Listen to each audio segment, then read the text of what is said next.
What's going on, everybody? How we doing? Well, Jesus, he's gone. Oh no, He'll be back. There he is.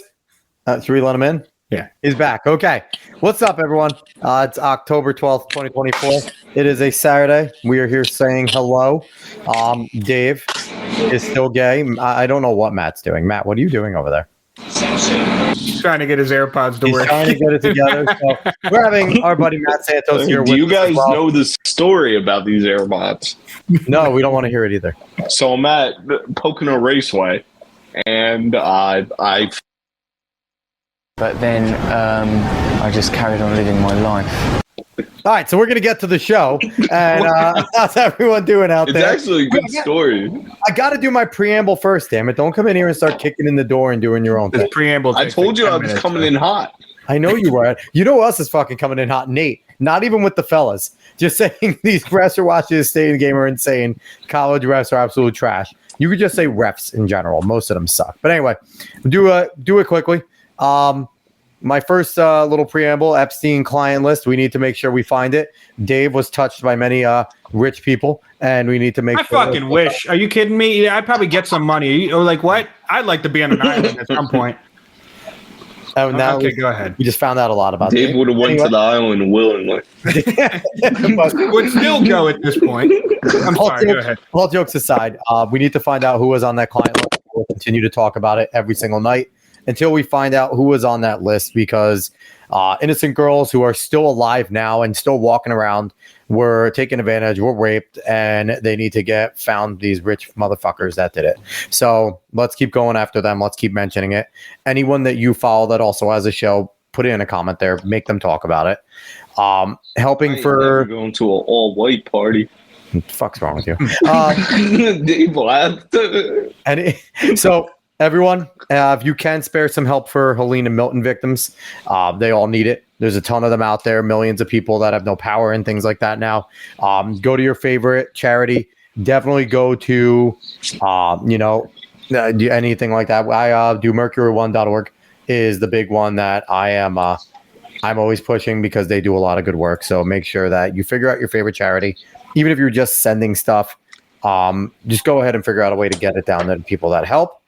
And we're going to quickly split the rest of the preamble. We'll come back to the next one because we have Matt here and we don't want to take too long and we don't want to sit there and make him upset because look at him. He's already looking fucking grumpy. Can I tell my story now about my AirPods? No, we don't care. Anyway, so go ahead. Tell your story about your AirPods. I want to hear the story. So there I am at Pocono Raceway enjoying a Miller Lite. And what happens is I feel them fall out of my pocket and I can't find them. And there's a little gap, so I'm walking around. So I'm like, they must have fell through the bleachers. So I go down, I'm walking around. I get a text from Alex Lynch. He goes, I have your AirPods. I go back up there. They fell in the guy in front of me's beer like an ice cube. He turns around to Alex Lynch and goes, I think this is your friend's AirPods. Hands it to him, work fine. Now, how wasted were you when these AirPods fell out of your pocket? Because you are synonymous with dropping every fucking thing that can break out of your hands. I started drinking water after I fell in the bleachers. That answers a lot, to be completely honest. That's probably about 20 minutes after.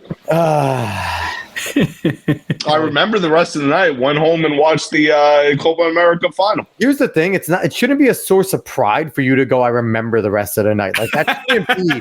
It's not. No. That is framing. That is you putting. That shouldn't be your badge of honor. It's not a badge. That's like saying, "Hey, I have one black friend." Like you're still racist. You're still fucking wasted. Like, I have two. Anyway, that's a good point. I'm gonna lose my job at NJM because of this fucking. No, you're not. No. God forbid someone watches. Nobody watches this show. So dude, they only have to watch less than 10 minutes and I'm fired. We're at 7:45. So, but we have Coach Tommy Farrell in the chat with Champs, and we are getting to that right away. I am pumped that real quick that Manchester. The high school Manchester Township High School, all three of our alma mater, has clinched at least of a share of our first division title with the win, 42-12 over Lakewood. They have to beat Ocean if they not Ocean, what the fuck am I saying? They have to beat Monmouth Regional Absolutely if they want to clinch it outright. But they have a good chance of beating Monmouth Regional. They have Point Beach next week, Monmouth to close out the year. And just for the historians at home, Manchester did during the COVID years get a win, but it was a pod win because they didn't have divisions that year. So they did get a win under Coach Wilkerson when they went 5-3 and got a share of the pod victory. But this will be the first division victory in history. So I am pumped for our alma mater. Obviously, I played there. Things up. So I am absolutely pumped about that. So we're going to, enjoy it here. And Manchester people are going to enjoy it. It's been a long time coming. Matt should have been the kicker for the team for a long time. And Matt sucks. He's like, no. Matt just not. Well, eye kind of itches. That's fair. That's a fair point. Well, speaking of Matt is here for not just one reason, but he has one big reason. He's only good for one thing and one thing only. Before he gives his pivotal review of the Chicken Big Mac, I want to run through some articles talking about the Chicken Big Mac. This first one, McDonald's Chicken Big Mac is their best new sandwich in years. Not true, McRib. Oh, hold on. McRib's not new. I was gonna say, McRib is the most overrated sandwich in the history of sandwiches. No taste buds. Well, real quick. You have to have taste buds in order to know they fucking taste like shit. Joe Hackett enjoys the McRib. He did not. This article. Joe Hackett enjoys showering every 3 seconds. Joe Hackett said that he would eat it again. He said if somebody put it in front of him, he wouldn't throw it out. Okay, real quick. We don't need to go because this article is like loving on the Chicken Big Mac, but here's some pictures of it. It doesn't look too bad in person, it looks fine. This looks kind of disgusting. I hate that they did this. I don't know what the fuck that is. It's cut in half. It's cut in half. The pink goo that you fucking devour. We're gonna keep going. Here's another article on the Chicken Big Mac. People.com also loved it. They fucking love this thing. Now here's the promo picture of it. All good done magazine. Yeah. It's a .com, but here's it all done up for the promo, and it doesn't look too different from when the guy had it in his hand. And right here, doesn't look too bad, looks fine. So they also love on it. Now, Fox News also has an article about the Chicken Big Mac, and in their article about the Chicken Big Mac, it goes over social media. I've seen this argument. I've seen this argument about it being basically a chicken nugget. Yes, and you can't taste the 1,000 Islands. Yes, and I heard about the cheese not exactly being tasted. So now we've gone through a whole bunch of things about it. Now there's been some division about this. What is your review on the Chicken Big Mac? 8 out of 10. Fantastic sandwich. Wow. It is different than a McChicken. You were not getting a McChicken. No, I did hear that. Some people said that they wish they used the McChicken. I'm going to name drop here. In Rob Capio's word, it is a McNugget, but thin, in a patty shape. So they figured out a way to make the pink goo flat. They stopped using dark meat a long time ago. They lie all the time, right? It's fantastic. I don't give a fuck. You know what I will say. What's in a hot dog, Alex? What's in a hot dog? It doesn't matter. It tastes good. I will say, Tommy Farrell right here, Coach. P.S. Chicken Big Mac is unreal, thicker than the beef patty, way more filling with a better crunch. So he's basically agreeing with you. Wait, that's what he said? That's what he said right now. Pull it up again. I can't see the chat, but you can't see the comments? Can you see it when it pulled up? Underneath. Wait, I see Chicken Big Mac review, Optimus, and that's all I see. Okay, no, then you don't see it. But it's all right. But Tommy did say it's unreal, thicker than beef patty, way more filling with a better crunch. Wait. Tommy. Can you taste the 1,000 Islands? Because I could. I could. I don't know what people are talking about. You could taste it easily. Now I will say this, and I think you'll agree with me, Matt. I feel like this experience is going to differ with every single McDonald's. Like you have to go there. You have to go there at off-peak times and get it without the pickles, because then they have to cook it fresh. That's a fair point. That's a really good. That's idea. A good recommendation. Yeah, I'm no idiot. Here's the problem. Coach said yes. He says yes. He did taste it. Yeah, Here damn is right the you can. big problem. Damn right you can. That they didn't use chicken selects to actually make a good sandwich. Alex, don't do this to me. If they would have used chicken selects, they would have made a good sandwich, or even the buttermilk chicken. Whoa, that just means you tried the McDonald's chicken sandwich. It's not. I will say. You know who I bet did? Coach. I've been doing McDonald's that. doesn't mess around. They're bringing it down like the Hindenburg. There you go. It is. I've been doing like the $5 deal at McDonald's, and it hits pretty right. I will say I do enjoy that. Now I have a question: is it a $5 meal for the big chicken or the McDouble? Yes. Or so why is it a $6 meal in New Jersey for the McDouble? Is it? Yeah. Oh, I didn't know that. Whole lot of I don't do the Wait, McDouble. but I do you the got McChicken. it in New Jersey. Hold on. I do the McChicken. Santos, this is the supreme comment right here. Coach Farrell coming in. I can't see it. I'm He's reading gonna it read to it. you. Be quiet, Matt. Give me a chicken select snack wrap with Big Mac sauce. Better than any freaking chicken Big Mac you'll ever eat. Yeah. Go somewhere. He's thinking about it. I can see it. I can see it. You've never had the chicken select snack wrap with the No, Big Mac? I had Alex. He's like, I was going gonna to fucking say, take me. What's wrong with you? So, all right. So, in the end, you give it an 8 out of 10. Dave and I have yet to try it. I've not Coach tried Farrell obviously gives it, high marks, High 8, praise. 9, 10, high praise.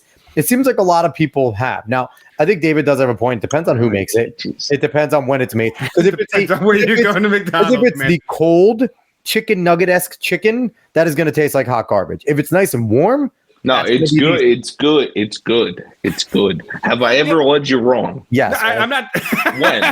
When? Existence. Your existence leads me wrong. No. See, like I said, though, it just depends on which McDonald's you go to. Because I feel like, so leaving out fast food terms, if I go to like any Chick-fil-A, I don't think I'm going to get that much in quality, depending on each Chick-fil-A. But if I go to different McDonald's, if I go to different other fast food, Oh, you will. if I go to different Popeyes, I'm going to get varying quality. Much varying Have quality. you ever been to a Chick-fil-A in Washington, D.C.? No, I have not. Well, Why would I ever do that? You're just asking for your own demise. There's a million other places to go in Washington, Dude, DC. worst Chipotle. I stopped going to Chipotle for a good year and a half because they just threw the shit together. I don't give a fuck what it looks like. Here you fucking go. Yeah, if I wanted a mess, I would make it myself. Yeah, let me make my 1325 and go back to Maryland. Coach Farrell with the comment here. 2024 Manchester does few things right. Football, track, pickup basketball and PLP, fast food reviews, and local taverns. Coach is getting into the fabric of Manchester, and I like it. Now, Coach, what is your favorite local tavern? Don't. You should just have him on. I'm asking him more. I don't want him. questions Here's than you the thing: we have Coach on for the formal shows because I don't want him to get fired. Okay, because this Oh, but show, you want me to? you're not going to get. You asked. You You did asked to come on. You did ask to come on. You're always They welcome. You're if always MJM welcome. showed me a video of this, I don't know what I would say. You would just.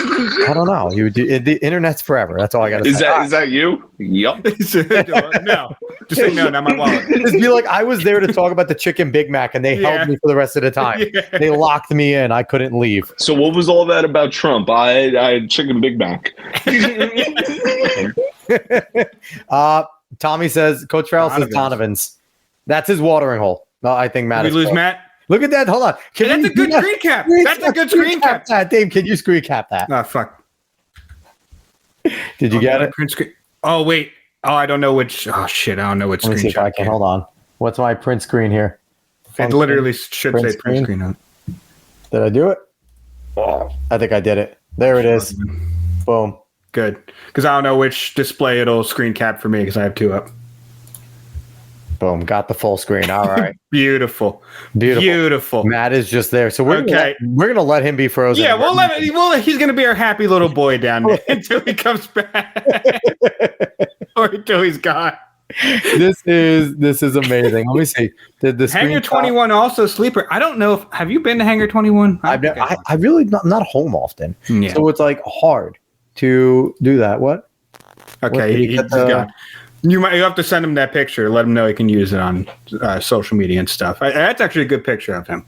That is. He looks like a doll. He looks joyous to be around, to be quite honest. Joyful warrior. Yeah, I hate you. What do you want to move on to next? I feel like we said enough of the chicken Big Mac. Generally, people are enjoying it. It looks pretty good in the pictures, to be quite honest. Other than the half-cut one. The half-cut one looked fucking gross. But sandwiches do look gross. No, but sandwiches do look gross sometimes, depending on how much you put on it. Sometimes. So, like, I'll give it that. I'll give you that. All right. So let's go on to Reddick, because Reddick's an asshole. We don't have an article for this one. Maybe we'll. Let me see if I can find it. Maybe we'll pull it up. I thought you did have something up.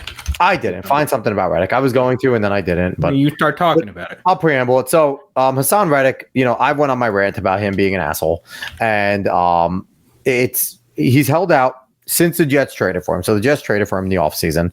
They sent over Bryce Huff and I believe a third that could become a conditional second on based on like circumstances. And he did a press conference. He did a fucking press conference where he was like all in. And then since then, the Jets haven't seen him. He's held out. And my take was he's a dickhead. We want to get him gone. And, I don't think that Howie Roseman and the Eagles was trying to screw Joe Douglas because there's a good relationship there. And as GMs, you don't, if anyone knows business, it's like two owners at the same thing. You don't burn your bridge unless something really happens. And I don't think Howie's going to burn Joe Douglas because he trained the man, okay? So I don't think he was going to do a trade that he didn't think that Reddick would go on. Now, Reddick has held out since. He's been fined obscene amounts of dollars. And we have not known what has been going on with him. Now, there's some, I guess, minor light shined on this. Dave, you want to pull that up? Because Ian Rappaport, a couple days ago, October 10th, CAA is parting ways with Jets pass rusher Hassan Reddick, who is NFL's last holdout. He's not shown up to the facility. He's collected millions in fines, and his situation currently has no end in sight. Now, CAA is his agent. CAA, and so I just want to let everybody know just how fucking rare it is for an agency to drop a player. You want to know how rare it is, Dave? I quite literally have never heard of it in my life. Maybe it has happened, but we're in the generation of like SportsCenter being ubiquitous when I'm young. They would have reported on all of this.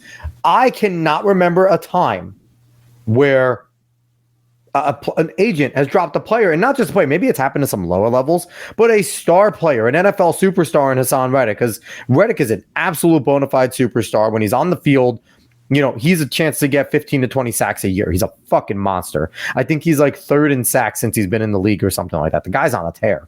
But for an agency like a major one, like a CAA, to drop him, it's pretty crazy. Now, we hear all the time about players dropping agents and things like that. Like, that's normal.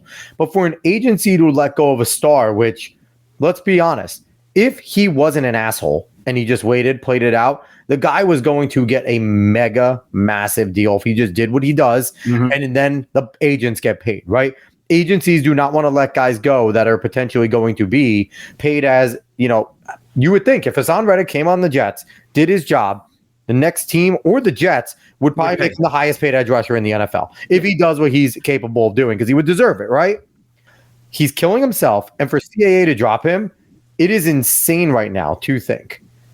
Matt, you're back. You all good? He's back and he's yelling. My phone died. You're all good, man. You're all good. Oh, look, now I can see now I can see all the comments. Wait, are you on a laptop now? His favorite's Donovan's. Come on, Don. Wait, are you actually on a laptop now? The thing you should have had this whole time.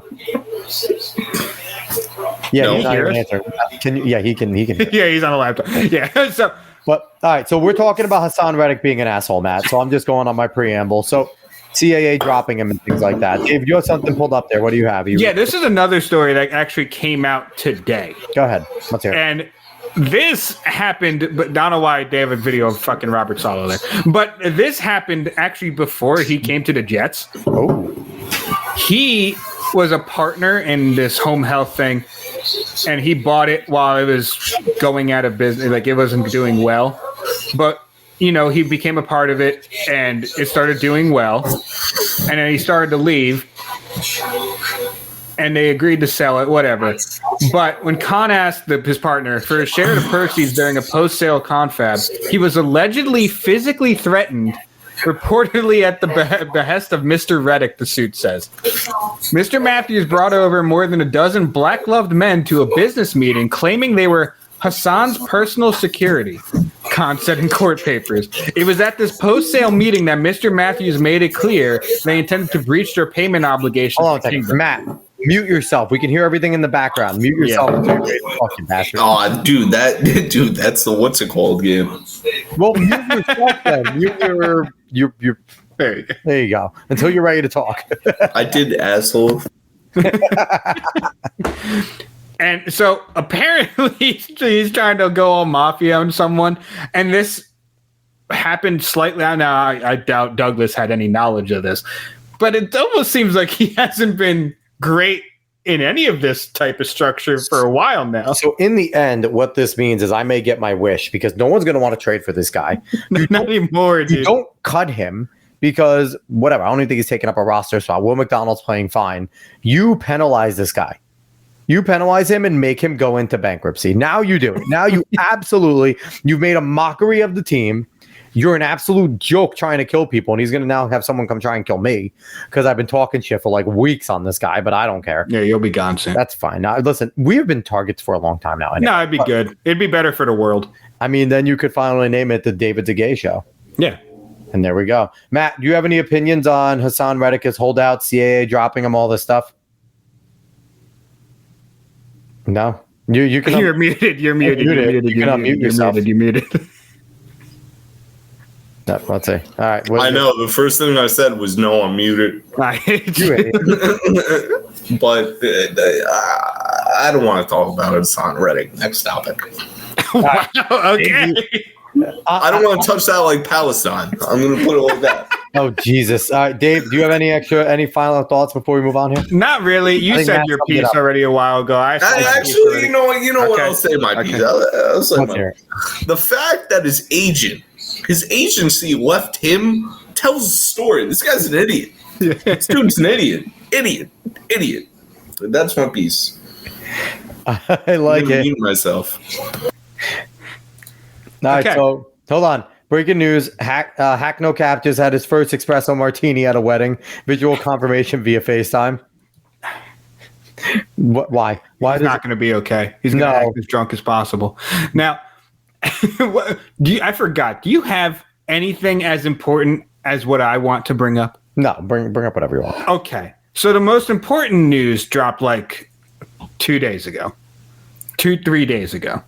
And that is that Nintendo has come out with a whole new thing for everyone to use. You're obsessed with this. This is the Nintendo Alarmo. I might have got this. I'm not going to lie. This is the Nintendo alarm clock, and I'm going to let this video speak for itself. It's like 4 minutes. We're probably not going to go through the whole thing, but I want you to see some of what its features are. That's it. This is Nintendo Sound Clock Hold on, pause that real Alarmo, an interactive. I feel fucking gypped. I thought it was going to actually be just Mario sleeping was the alarm clock. No, I would have wanted Dude, that. Why is it so loud? Jesus fucking Christ. you get as loud as hell for you. At least you can hear it. Shut up, Matt. It's Go ahead. it's loud. Yeah, it's loud as shit. Yeah. Turn yourself down It is then. loud. I am. What do you think I'm doing over here? Yeah, Go ahead, Dave, Alex, play it. We don't have to listen to Mac complain. If you don't have Alarm anything clock nice to that's say, out of the ordinary. Let's see what it's like to wake up with Alarmo.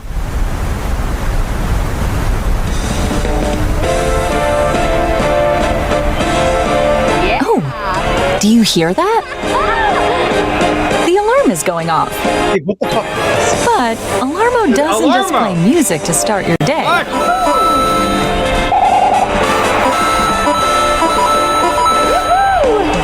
That's right. It responds to your body's movement with game sounds. Like here, with the sound of coins from Super Mario Odyssey.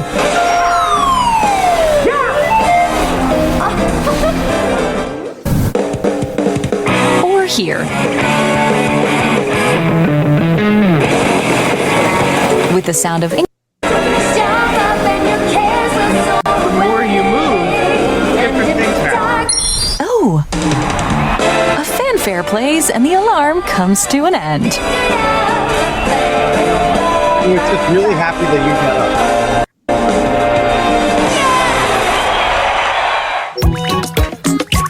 You see, Alarmo detects movement with its motion sensor. All right, that's it. Get this thing the fuck out of here. I've been using an alarm clock in years. I don't want that creepy ass thing. No, absolutely not. I don't want it watching me all night. Why? Well, how do you think it's going to know? Oh, obviously. Wait, give me a good reason why not. Because what if I have my dick out the whole night? I don't want that thing record. It's recording. It has to How does record. it know? How does it know you have your dick out? Because it's motion. When I move, that thing just flops around.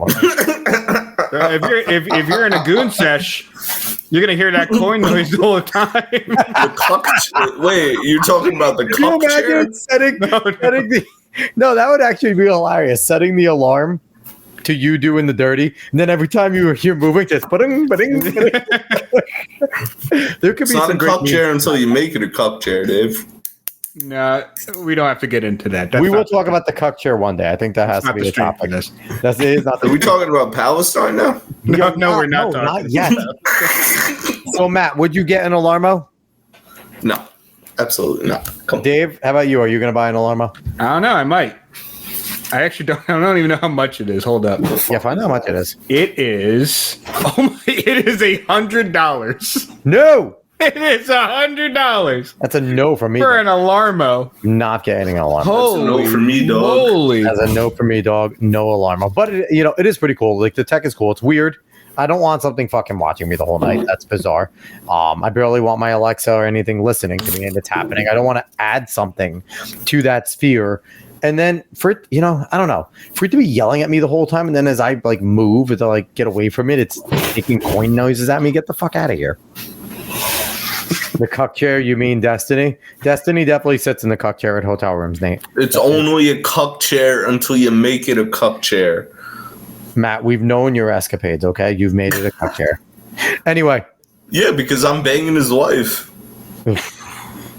I don't know if Dave, could you be the bear in a cuck? Or the bull? Could you be the bull in a cuck session? Yeah.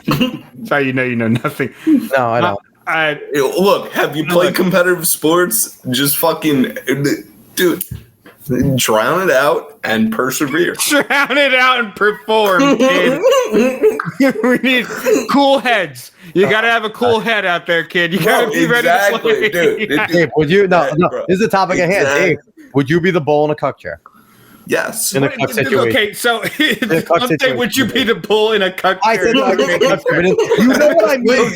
Wait. The bull does not sit in the. Yeah, exactly. No, but you know what I mean. Would you be the bull? Yeah, but it's No, I don't. I actually don't know what you mean. No, I actually don't know what he means. Sounds like a stag. It would really, it would depend on the situation. There's a lot to take into account there, man.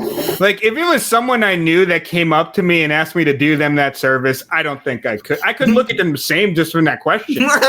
I don't think I could But look I at ask you a them. question. What if his request was, would you look at him in the eye while you bust? Would that? That's even worse. That's even worse. What are you talking about? They probably make you do some weird fucking shit. Matt, would you be the bull in a situation like that? I already said yeah like 5 minutes ago. Yeah, he said, cool heads, man.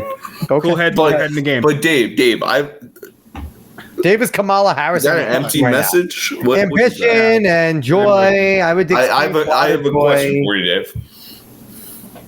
What's Yeah. your question? Matt, no dead air. Oh, he's making. God damn it. Okay, let's move on. This is not a topic of discussion. Yes, no. we don't need to keep talking. We're gonna talk about some weird shit now, Dave. Pull up the Whitmer story. Okay, If we're going into weird, we are going to. This has nothing to do with cucking, but it is still weird. Looks like it could be. I'm not going to lie. No, it looks weird. That's all it looks like. So Gretchen Whitmer, governor of Michigan, decided to share this on her Instagram, and I want you to guess what the message of this is. What is this? Who is that supposed chick? Isn't she someone famous? She's a journalist. Yeah. I want you, Matt. Is this like that Nike commercial that compares transgenders to the Could be outside close of to the that, great it's not. No. or a Now, woman? Matt, after you see, because this is going to be on a loop. We're not going to We've watch seen it. this. I've not. Yeah. We both have seen this, Matt. You haven't seen this. I want your reaction after. After you see this, I want you to tell me what she is portraying. What's the message from this small video?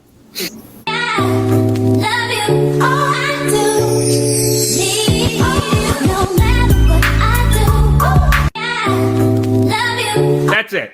That's the video. What does that mean? I'm going to keep that up there. What does that mean? That's a weird fucking look, Dave. That's gross. What does this mean? What? Seems like the type of girl that you go to the club and someone pours out of the bottle into her mouth. Now, would you rather? Oh, hold up. Would you rather it stay there or stay here? Whitmer cucks her husband. Whitmer. That's why I stopped at the other picture. The other picture is much better. I don't know. Governor who Whitmer. She's the fucking governor. What is Michigan. she? Michigan Governor. Yes. She was terrible during COVID. Literally, basically told people they couldn't garden. And she's been touted as a presidential candidate for the left for years. Now, can you? I really don't want to rain on your. That's fine if you don't know her. Parade, but you know, but who the okay. fuck cares? Oh, hold up. Who cares? Now you know that she's a governor. What is this video? Okay. What does it mean? What is she trying to say here? Nate, it means scissor me timbers. I honestly I don't Dave, know. What is he? What is she trying to say? So, no. about Catholics got Catholics? mad at it because they're saying it resembled the Eucharist, which I also disagree with. That's a little weird. But Resembles yeah, a blowjob. But this is about the 2022 CHIPS Act. That's what it's about. What? Really came across strong. Wait,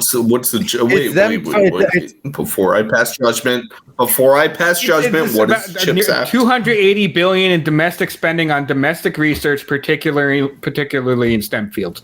You'll have to look into it more. But it's about loving the CHIPS Act. But real quick, what it is the STEM research, but the most important part of it is they vowed to make the microchips that are needed, the microprocessors that are needed to like power everything, because they're not made in fucking Japan and China anymore and shit like that. So we can get them here. That's what the general idea with the CHIPS Act was. Did Matt freeze again? He might have frozen again. Either it- that or he cares so little. We need to. This is also getting screenshot. Thank you, Matt. Perfect. All right. That's also screenshot, so then Matt will eventually disappear. But yeah, so that was fucking weird. So here's the thing. I don't even know what that was trying to portray. Like It was portraying that the CHIPS Act is a good thing and that people like the CHIPS Act. That's what it's supposed to be. But it was so bizarrely done. Yeah, it was. Well, because apparently there's a trend like that going around, and that's why she did it. Welcome back, Matt. Matt, we have a They couple good don't pictures. want me of on you. this stream. No, We're you're here. We do. I don't. Are you okay? You're all good, man. We're not kicking you off. Your Yeah, computer's you're fucking with you. Your internet's just dying. Your things are dying. I'll tell you. But no, it's about the chips. I'm gonna go back to Oregon just tied it up. That's pretty sweet. But yeah, that's all I'm gonna it's about. turn the It's a volume really back up fucking just dumb so everybody could slightly hear it. Yeah, you hear that? video. A little bit. It's fine. Now that I just muted you. Matt's back. Matt, do you have anything else to say about that video? No. Can we veer back to the That's fair. That's Big fair. Mac? No, not the Big Mac. Oh, geez. Now the internet's going crazy. Matt, you're going robotic right now. On us. No, it seems like it's getting back. Alex, It's slowly what getting- else do you have before I make this even goofier with my next topic? Oh my god! You know what? Make it fucking goofy. Just Okay, we'll make it extraordinarily goofy. Here you go. Matt, I want you to pay attention to this video. I want everyone to pay attention to this video. This video matters. This video is something that everyone should get. Jesus, what are you doing now, Steve? A message from the 45th President of the United Ponds of America. Let's make fishing great again, okay? He's here, everyone's favorite fish, Trumpy Trout. No one has ever seen a fish like me. Trumpy Trout is an animatronic talking fish with a big personality. I am the hugely bigliest fish in the pond. Watch his fins flap and his large mouth move as he makes speech after speech in high-fidelity sound. Some bass are bad fish, crazy fish, criminal fish, and druggy fish. But some bass are good fish, and I only love some of them. Mount him to your wall or use the built-in stand to display him proudly on your desk. Now you'll never miss a Trumpy Trout rally. I'm building a new pond, and the bass will pay for it. Set him to motion activated to surprise his fins. Fans. My fins are big. I have the biggest fins. No fish have fins like me. Or turn him on and let his inspiring words delight the crowd. All the fish love Trumpy. They just love me. Catch Trumpy Trout for yourself or someone you love. Oh, they can try, but they can't. They just can't. Treat yourself to this limited edition Trumpy Trout for just $59.99. It comes with your official Make Fishing Great Again certificate of authenticity. Order right now and we'll instantly upgrade you to the deluxe version with desktop stand and Trumpy Trout jingle free. He is the greatest trout without a doubt, the biggest fish. And for even more fun, we'll give you a discount when you buy more than one. We got the shoreline secure. No bass in this pond. Supplies are limited, so don't miss your chance to hook the greatest fish of all time. I am the greatest trout, and there is no doubt. This is a limited edition collectible from Top Dog Direct. Order now at TrumpyTrout.com. That's TrumpyTrout.com. This is ridiculous. I would have wanted one if it wasn't for $60. But Matt, you have to cut out. You're out of here, dude. Yeah, I'm gonna go. I appreciate it. All right, no Matt, problem. thanks for coming on, man. Yeah, Have a good night. We'll see you next time. Talk to you later. Later, brother. Talk to you. What are your thoughts on Trumpy Trout? Seeing Trumpy Trout, seeing the way its lips are. What are your thoughts on Trumpy Trout? Fucking thing of beauty. It is a thing of beauty. If it wasn't $60, if it was $30, $35, I would definitely buy it. Now, maybe we need a Santos snapper or a Quest a cod. I mean, I'm in on that. Maybe I've been on the internet for too long. Or feral. Just maybe. Just maybe I've been on the internet for too long.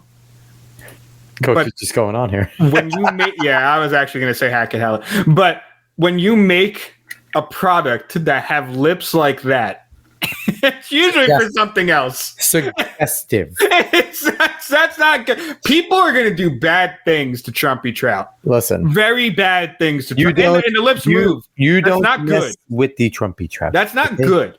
That's not a good thing at all. I mean, listen, they don't care. People are just going to buy it for $60 a pop with shipping and handling. Then they're going to laugh their way to the bank while their face fucking Trumpy Trout. I'm not going to lie. When I first saw that, I immediately thought, kind of want to get that for her father. Oh, we're going to buy that, bro. Listen, like I said, I would do it for 30. So if me and you each put in 30, absolutely, we are getting that for our father. That's not a question. Listen, it's tough to buy anything for that man, and I know he watches and listens. So you're welcome, Dad. But yeah, no, Trumpy Trout will be either on his desk or hanging on the wall for our mother to walk by and go, this fucking thing every time it talks to her. Okay, because we know that that's what's going to happen. But yeah, no, Trumpy Trout's awesome. I am very happy that you brought up Trumpy Trout. That is a good surprise. When did this become a thing? I'm not entirely certain. I only know about it because of G&G and Side Scrollers because I saw they played it as well. So I only know about it because of them. Right, but it's insane. It's insanity. The fact that people would put that out is wild. So would you get one? For myself? Yeah. No. Why not? You don't want Trump. That should be what goes on your fucking wall. You should get a Trumpy Trout and put. So every time you move in the middle of our stream, it just yells at you, and then we hear a Trump speech. No, I do not need Trumpy Trout on my. I feel like Trumpy Trout would be fucking terrifying. Can you imagine like putting that in your bedroom or something like that? No, you get up to go pee. You don't put that in your bedroom. Get up to go pee, and Trumpy Trout starts saying something. You think you're gonna die? Like it's nightmare fuel. I used to sleep around those lips fucking flapping. Exactly. I used to sleep around stuffed animals when I was a kid until like my mind started thinking of like nightmare things, and I was like, what if these things just become alive? Like, so Trumpy Trout, same thing, except Trumpy Trout would do weird fucking things, and I don't want to be like SA'd by Trumpy Trout, so I'm good without that. I mean, is it SA if it feels good and you like it? Okay. I feel like it's still that. That's not an argument that's going to win you many points. To be completely honest with you. How would Trumpy Trout, like, it would just like float over to you magically and just be like, the bass are going to look pay. You never know. You never know what Trumpy Trout's going to do. I don't know. That's fucking weird. The Trumpy Trout. You know, I'm sad that you made a surprise because that buries the lead. The Trumpy Trout should be the main story. I think, you know what, actually? You're gonna Big Mac is getting replaced. No, you can't. We can't replace the Big Mac. The Big Mac's going to be second. Okay. Okay. Big Mac will be second. Also, someone did say in one of the articles that McDonald's did miss out on naming it the Big Mac Chicken, like the Big McChicken, except it says Mac Chicken, which would have been a better name. I'm going to say Trumpy Trout is huge. Cat turd is absolutely fucking Trumpy Trout. That's correct, Nate. Yes, 110%. There's no doubt. Multiple Trumpy Trouts, actually. I mean, there's a few of them that are just absolutely face fucking Trumpy Trout. Yeah, Trumpy Trout is huge. That's what it's going to be. That's going to be our main one because the Trumpy Trout is absolutely needs to be in everyone else but mine and David's house. Anyway, no. So we're going to go on from the Trumpy Trout to we're actually going to talk about the Donald because the Donald had a new policy announcement. And honestly, I truly enjoy Donald Trump's little libertarian streak that he's been going on with all of this, taxes that he is saying that he's going to break. Going to limit. So Trump vows to end double taxation for overseas Americans, which, to us in the domestic sphere might not seem that big. But when you're Trump and you're just trying to win any way you can. Now, Dave, I feel like he should have done this about half a month ago, maybe 2 weeks to a month ago, because I said half a month. Yeah, it's weird. Because right now the absentee ballots are getting sent out and things like that. But a lot of them have them, I believe, already, or they were sent out. So usually you get your absentee, you fill it out, you send it back as quick as you can, right? If this was going to sway anybody, don't you think you would have wanted to make this announcement before us? Because what it is basically what it sounds. So usually if you live outside the country, you get a tax from the IRS and then you also get taxed from, whatever country you're on. And his vow saying that, we're going to end the American side of it is pretty fucking big. If I'm overseas, I'm like, yeah, I'm going to go with that guy, right? I'm not going to be double taxed. Now, there have been ways, the foreign earned income exclusion and the foreign tax credit have mitigated some of this, but it usually doesn't eliminate it. He's promised to eliminate the complexity in navigating U.S. tax obligations, which was one of his calling cards in his first presidency, making the tax code easier, right? Making it great again. Making it great again. And his quote, you've been wanting this for years and nobody has listened to you and you deserve it and I'm going to do it. It's the right thing to do. And no American leader has ever been willing to stand up and commit to you the way I have on many things. But this is a very important element for your safety, security, and frankly, for your wallet. So, Dave, what do you think about this as another campaign promise? Yeah, no, I think it's good. I think it's fine. And the thing is, it's not even like a libertarian streak, even though he did go to the Libertarian Party and speak there. Yeah. It's more of he is a populist. Yes. People are correct when they frame him as a populist, and populists go with what they think that the tide is going, generally. Like, he obviously has stances. There's things he's not going to be pushed on. Like, the man hates drugs. But yeah, he does. Yeah, but he also, in his defense, too, he hates drugs because he doesn't drink. Because his brother OD'd. His brother OD'd. Well, not OD'd. He drank himself to death. But he doesn't do any of those things. So it's like, for him, he's one of those people that doesn't participate in it. So he's like, fuck it. I live a great life. You should too, like type of thing. Yeah. But that he generally goes where the tide is going. He actually tries to implement the things that he hears that people want. So that's why he would do something like this. And I like it. I mean, the less taxes, the better. We're taxed to hell. So why wouldn't I want less tax? And especially for those living overseas, who knows? I could at one point be living overseas. So that would be awesome. It would be really You're cool. going to go to Japan and volunteer as one of the guys to impregnate the Japanese. Look, if they have a breeding pass, They do. fine with it. No, they legitimately do. They do, and they don't. I doubt it's like it's not easy pickings, but. You go there, and as you land, they just like have a lineup, and it's like, take one with you. And who knows? Maybe the 2D women in Japan are that persuasive. You never know until you get there. We just went in a weird territory. No, We've been on a weird stream as it is already. yeah, it's true. But no, this is a good move in general. Honestly, getting rid of taxes in any kind of form, people are going to be behind for the most part. Yeah, and I like it. They just go through some of the things that Trump has talked about. Like they said, even though he hasn't had a concrete tax plan laid out, he's going to extend the 2017 Tax Cuts and Jobs Act, which helped money flow. He's exempting tips and overtime pay from taxes. And he said he's going to tariff the shit out of people for U.S. manufacturing to make sure like that come to companies outside the U.S. get tariffed. Mm-hmm. He's going to cut the 21% corporate tax rate to 15%, which was his 21% corporate tax rate that he already had, which was so fucking bad that the Biden administration didn't touch it. Mm-hmm.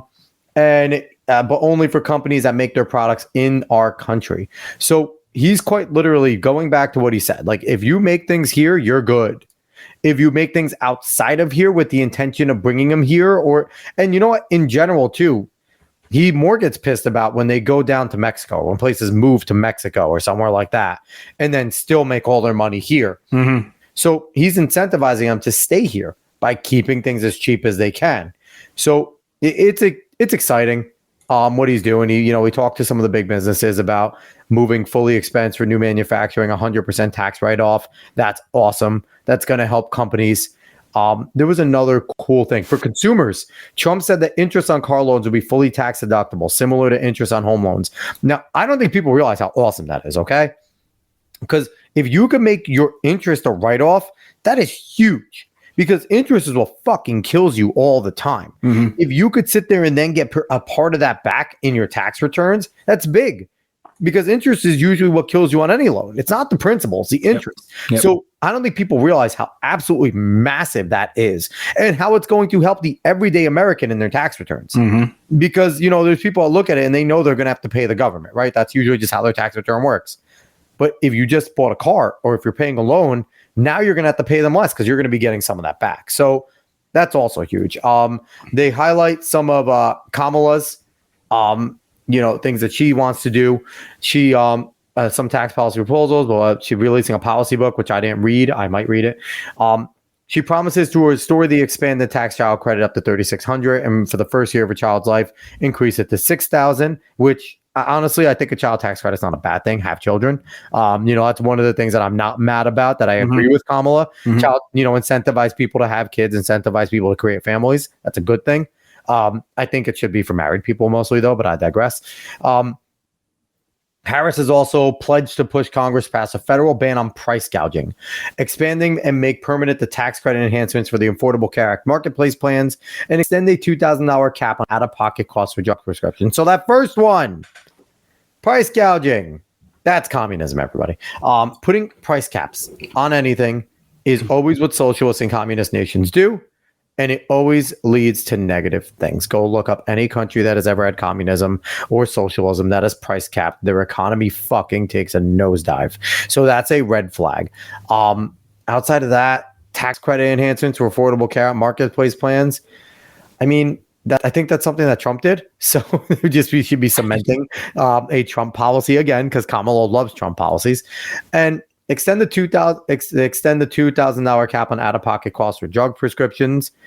I mean, again, I think that's another. I think that might have been in the ACA that Trump just continued or concreted. So fine, right? It's not like she's doing policies that are already there. Her policies aren't these brand new fucking things. So Dave, what do you think on top of all the things that they're both proposing? Obviously, I know what side we fall on, but like Kamala's very vanilla with what she's proposing. Because the thing is that what she's proposing is not what she's actually going to do.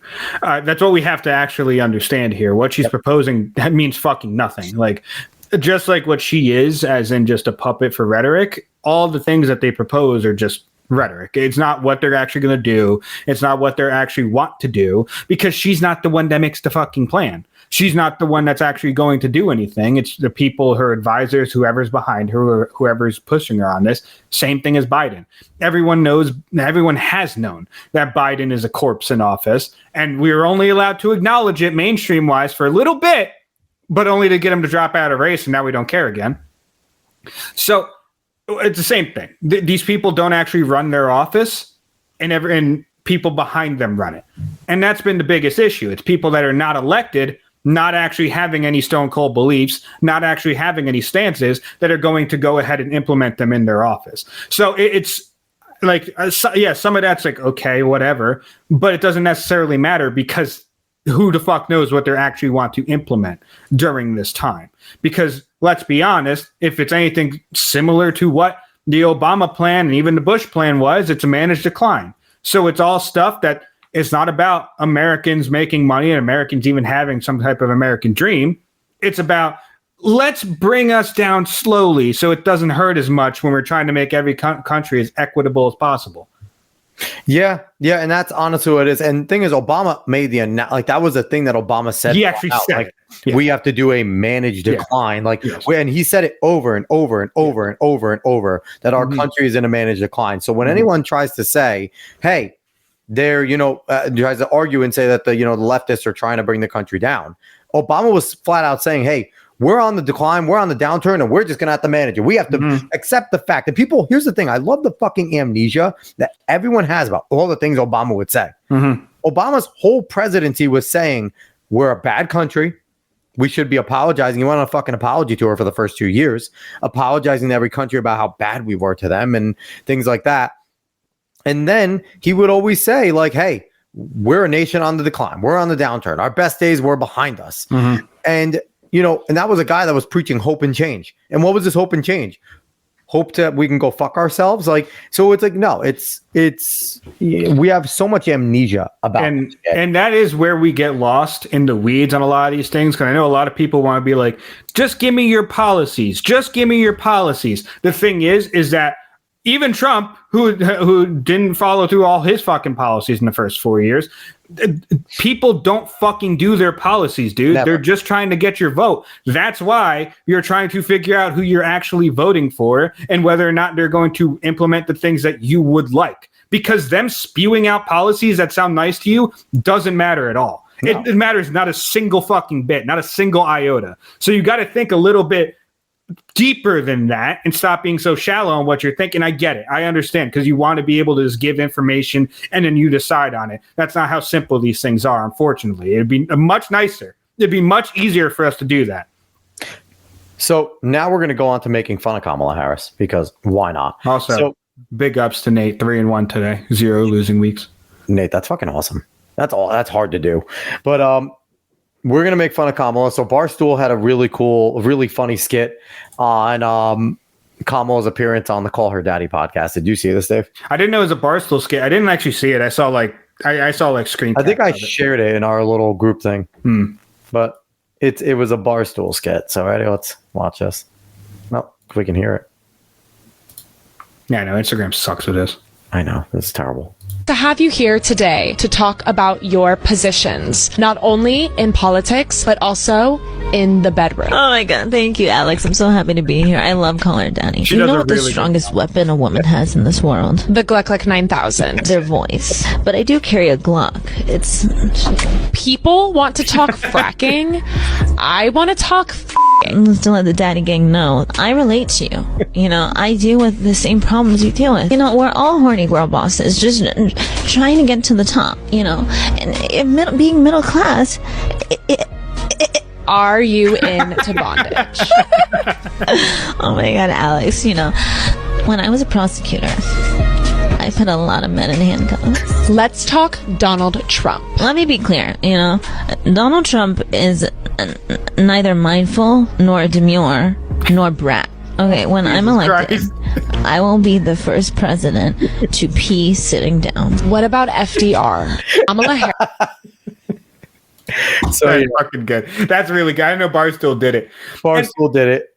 I don't know if someone actually they probably brought it up, but her going on Call Her Daddy is like the worst possible. I get that they're trying to reach that base and trying to energize them, but she already has a past of becoming higher in her career through utilizing the Glock 9000. Okay, but not even that.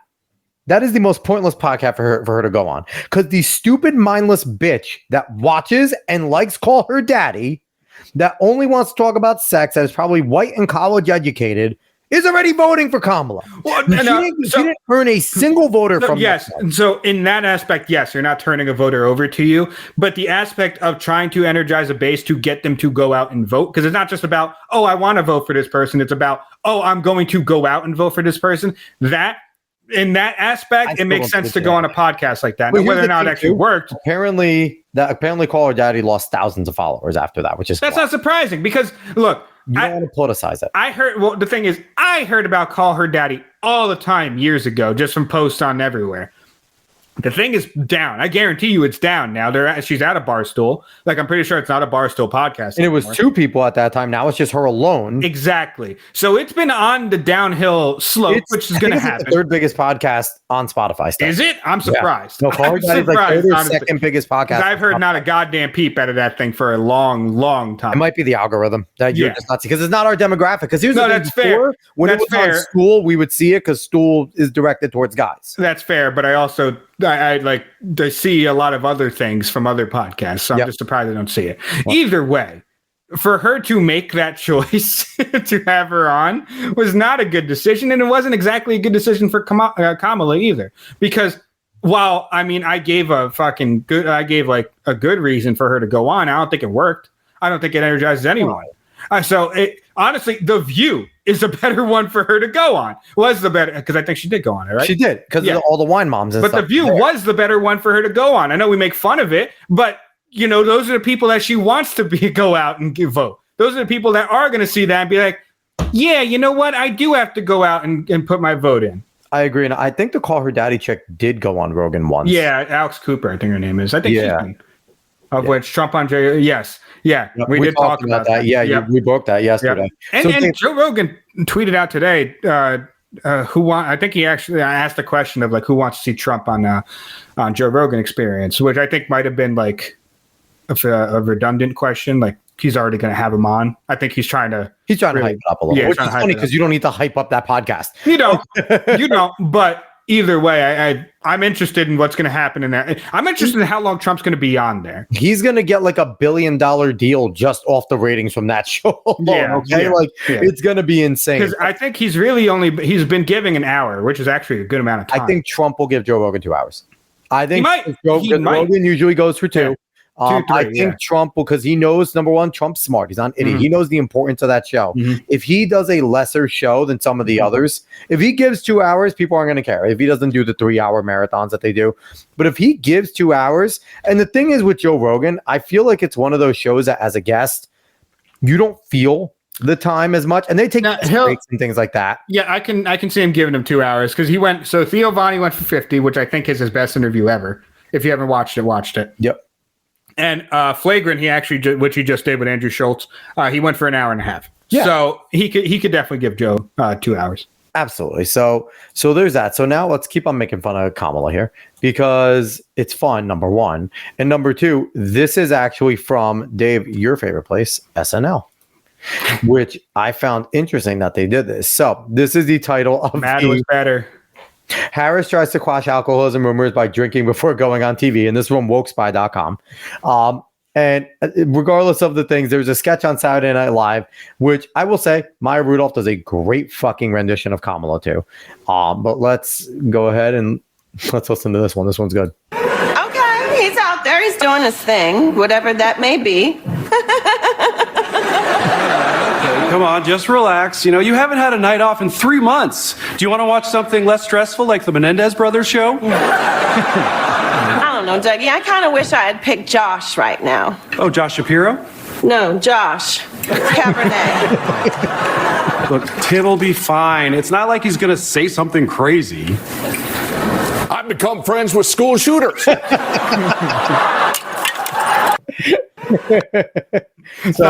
Not bad. I actually thought that was pretty good. And they had other ones like, the thing is, they realized that she's the one they're allowed to make fun of because they didn't like her either. There's montages. I saw a montage before of just all of the people while she was VP saying she's the worst VP pick. She's this, she's that. And these are the leftists saying. Well, that's what made it so disingenuous when everyone tried to turn into her biggest fan. And also why people see right through it and be like, no one likes Kamala Harris. Literally, no one likes her. Like, they just don't. So this is the video of her drinking a beer with Stephen Colbert. So let's see if this makes her more likable. Hey, Robert Herjavec from Shark Tank. Maybe I'm it's a not. huge fan. Hey, what is your number one tip I hate for it's saving money? Easy. Get out of here. You will end up needing dentures if you don't reverse dental decay. Goodness. Here's how Why? Sarah saved her teeth and gums. One more. They can have a beer with. So would you like to have a beer with me so I can tell people what that's like? Okay. This was... Now, we asked ahead of time because I can't just be giving a drink to the Vice President of the United States without asking. You asked for Miller High Life. She's so American and middle I'm class. just curious. Okay, the last time I had beer was at a baseball game with Doug. So cheers. There you go. There you go. Ooh. That tastes like the beautiful city of Milwaukee, the Wisconsin. Champagne of beers. There you go. All right, we're not watching. That's the thing, dude. And I know some people would want to disagree with this just because they want to argue, but her voice is awful. She sounds consistently nervous, consistently like she is so unsure of what she's saying. Yes. Like right there is supposed to be her, you can sit and have a beer with me moment. We could just sit and chat. You would never want to chat with someone who sounds like that. You want to be like, are you fucking okay? Like, do you need help? You're going to start digging into her past life and what's going on recently because you don't know what's going on with this person. Like, it sounds terrifying. I didn't see the Stern interview, and not even that, Dave. I wouldn't want to talk to her. No, I know that. I'm saying if you actually wanted to sit down with this person in the first place, you would be concerned for them with how they're speaking and their inflection points. It just doesn't sound like a normal speaking voice. And then we'll watch some of this video because this is her looking drunk all the time. So. Because when we think about the strength of our democracy, I think that there's a duality to the nature of democracy. In fact, recently I was in Nevada. I'm in these streets, let me tell you, I'm everywhere. Never let anyone take your joy from you. I call myself a joyful warrior. Right? Never let anyone take your joy from you. You do what you gotta do. Remember when I played the Geeks and Nerds clips? Yeah. For Harris? Yep. I can't remember her name. I played Wonder Woman. Jesus. Oh, Sergeant L, I think. Either way. It sounds like her. And it sounds like her. And she sounded like she was messed up the whole time. It's either one or the other. It's either she's fucked up or she is so incredibly nervous. Yeah. Like you said that. And here's the thing. It would be so much fucking better for her campaign right now to come out and say, hey, your vice president and the woman that wants to be your commander in chief does suffer from incredible anxiety, and she is not no. Maybe she is coming out there now. She's doing her best. It might be too late now. It sounds like an excuse. No, I don't even think that'd be a good move in the first place because as a leader, now maybe in this day and age, it would work. You could win some people over, but I still think the majority of people would say we can't have someone that suffers from anxiety as a fucking leader of the country. We can't. We just simply can't. You have too much to do. You have too much on your shoulders. You cannot have that. The Democrats have the retard horde, okay? Yeah, but how many do they? They don't have enough that would actually vote for. They convinced enough people to vote for a man that didn't leave his basement and shit his pants. The man that didn't leave his basement had a good senior vote because they liked him before he was like that. You have to remember that. I think if they play you have to remember that. The same senior vote that would have the thought of we can't have someone that's that weak as a leader. Biden had the senior vote from his past. They didn't fucking care. They're not put in the grave anyway. It doesn't matter to them. My plan would give them a better chance for a sympathy vote, though, on a lot of people where they would say, hey, she's been a prosecutor. She knows how to handle her business behind closed doors. She just does not like public speaking. It causes her anxiety. And I think right from there, you do that. And I think that's why they haven't done it, because I don't think they can see it working either. I think I would never fucking debate with Donald Trump, and Donald Trump looks like even more of a meanie. Like I get why you're saying it. I get why, like, the perception of floundering. But yeah, I know. But if I was advising her, I would no fucking way. No one has a hint of that. I would rather people think that she drinks every fucking day, every minute. Her and Pelosi were just fucking 110%. I'd rather have her open her fucking fridge and have just wine all down that bitch. Some of it already drank. I don't even care. Like, I would rather that than have that come out, because people are like, well, that's relatable. I kind of need a drink in this economy. So I would much rather have her be a drunkard than have her have that type of anxiety. I wouldn't be able to flow with the other one. All right. So if we're talking about retarded leftists, let's keep going. Let's keep quick. this. Stern didn't bother to go in studio. What, he did it from his house? That's hilarious. He really well, listen. Kamala was even weirded out by how shitty Stern is now. Yeah, he's awful. He turned his back. The same thing as a lot of people. He got his fame, then he kicked the fucking ladder out. He said, "Oh, I'm going to do all the edgy shit. I'm going to say all these damn things. And then once I get to a certain point, no one else can be the fucking same." Jimmy Kimmel. Exactly. Now, you guys shouldn't be able to say this. That's fucked up and stuff like that. Now, get the fuck out of here. And not even that. The guy got famous for bringing porn stars in and having them touching their boobs, having them sit on a Sybian and come live on the fucking radio, and also for denigrating women constantly, bringing them on, having them show them their tits and go, "Oh, those aren't that nice. I'll get you a boob job." Like, guaranteeing these women boob jobs because their boobs looked weird. Like, Howard Stern is a piece of shit. But that's why people used to listen to him and like him, because he was a piece of shit. He had good radio. It was good radio. Tortured his producer, Baba Booey. Tortured him all the time. He would fucking make fun of Beetlejuice, the fucking little black midget dude, and just fucking. He was a terrible person, and he still is. The thing is, it's always the shittiest people like him that all of a sudden become holier than thou. Yeah, they somehow have these huge morals that you have to abide by as well. Like, go fuck yourself. He's a piece of shit. Jesus. Howard Stern is a absolute piece of shit.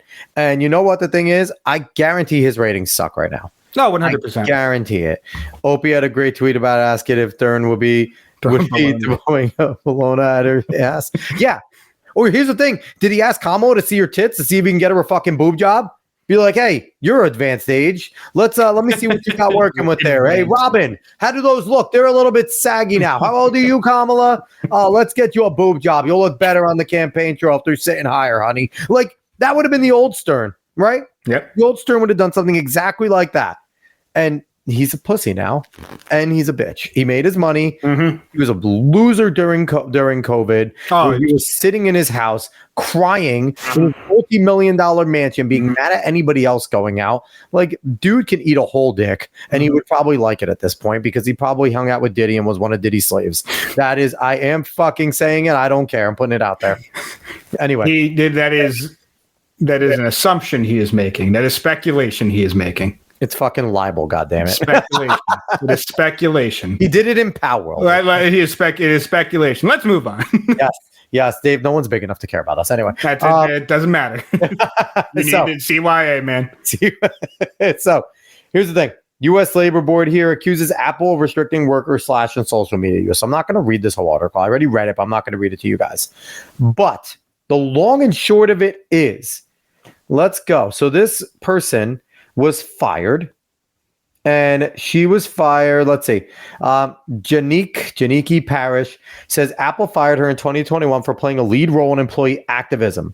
Parrish used Slack and public social media outlets to advocate for permanent remote work, distribute a pay equity survey, detail alleged sex and race discrimination at Apple, and post open letters critical of the company, according to the complaint.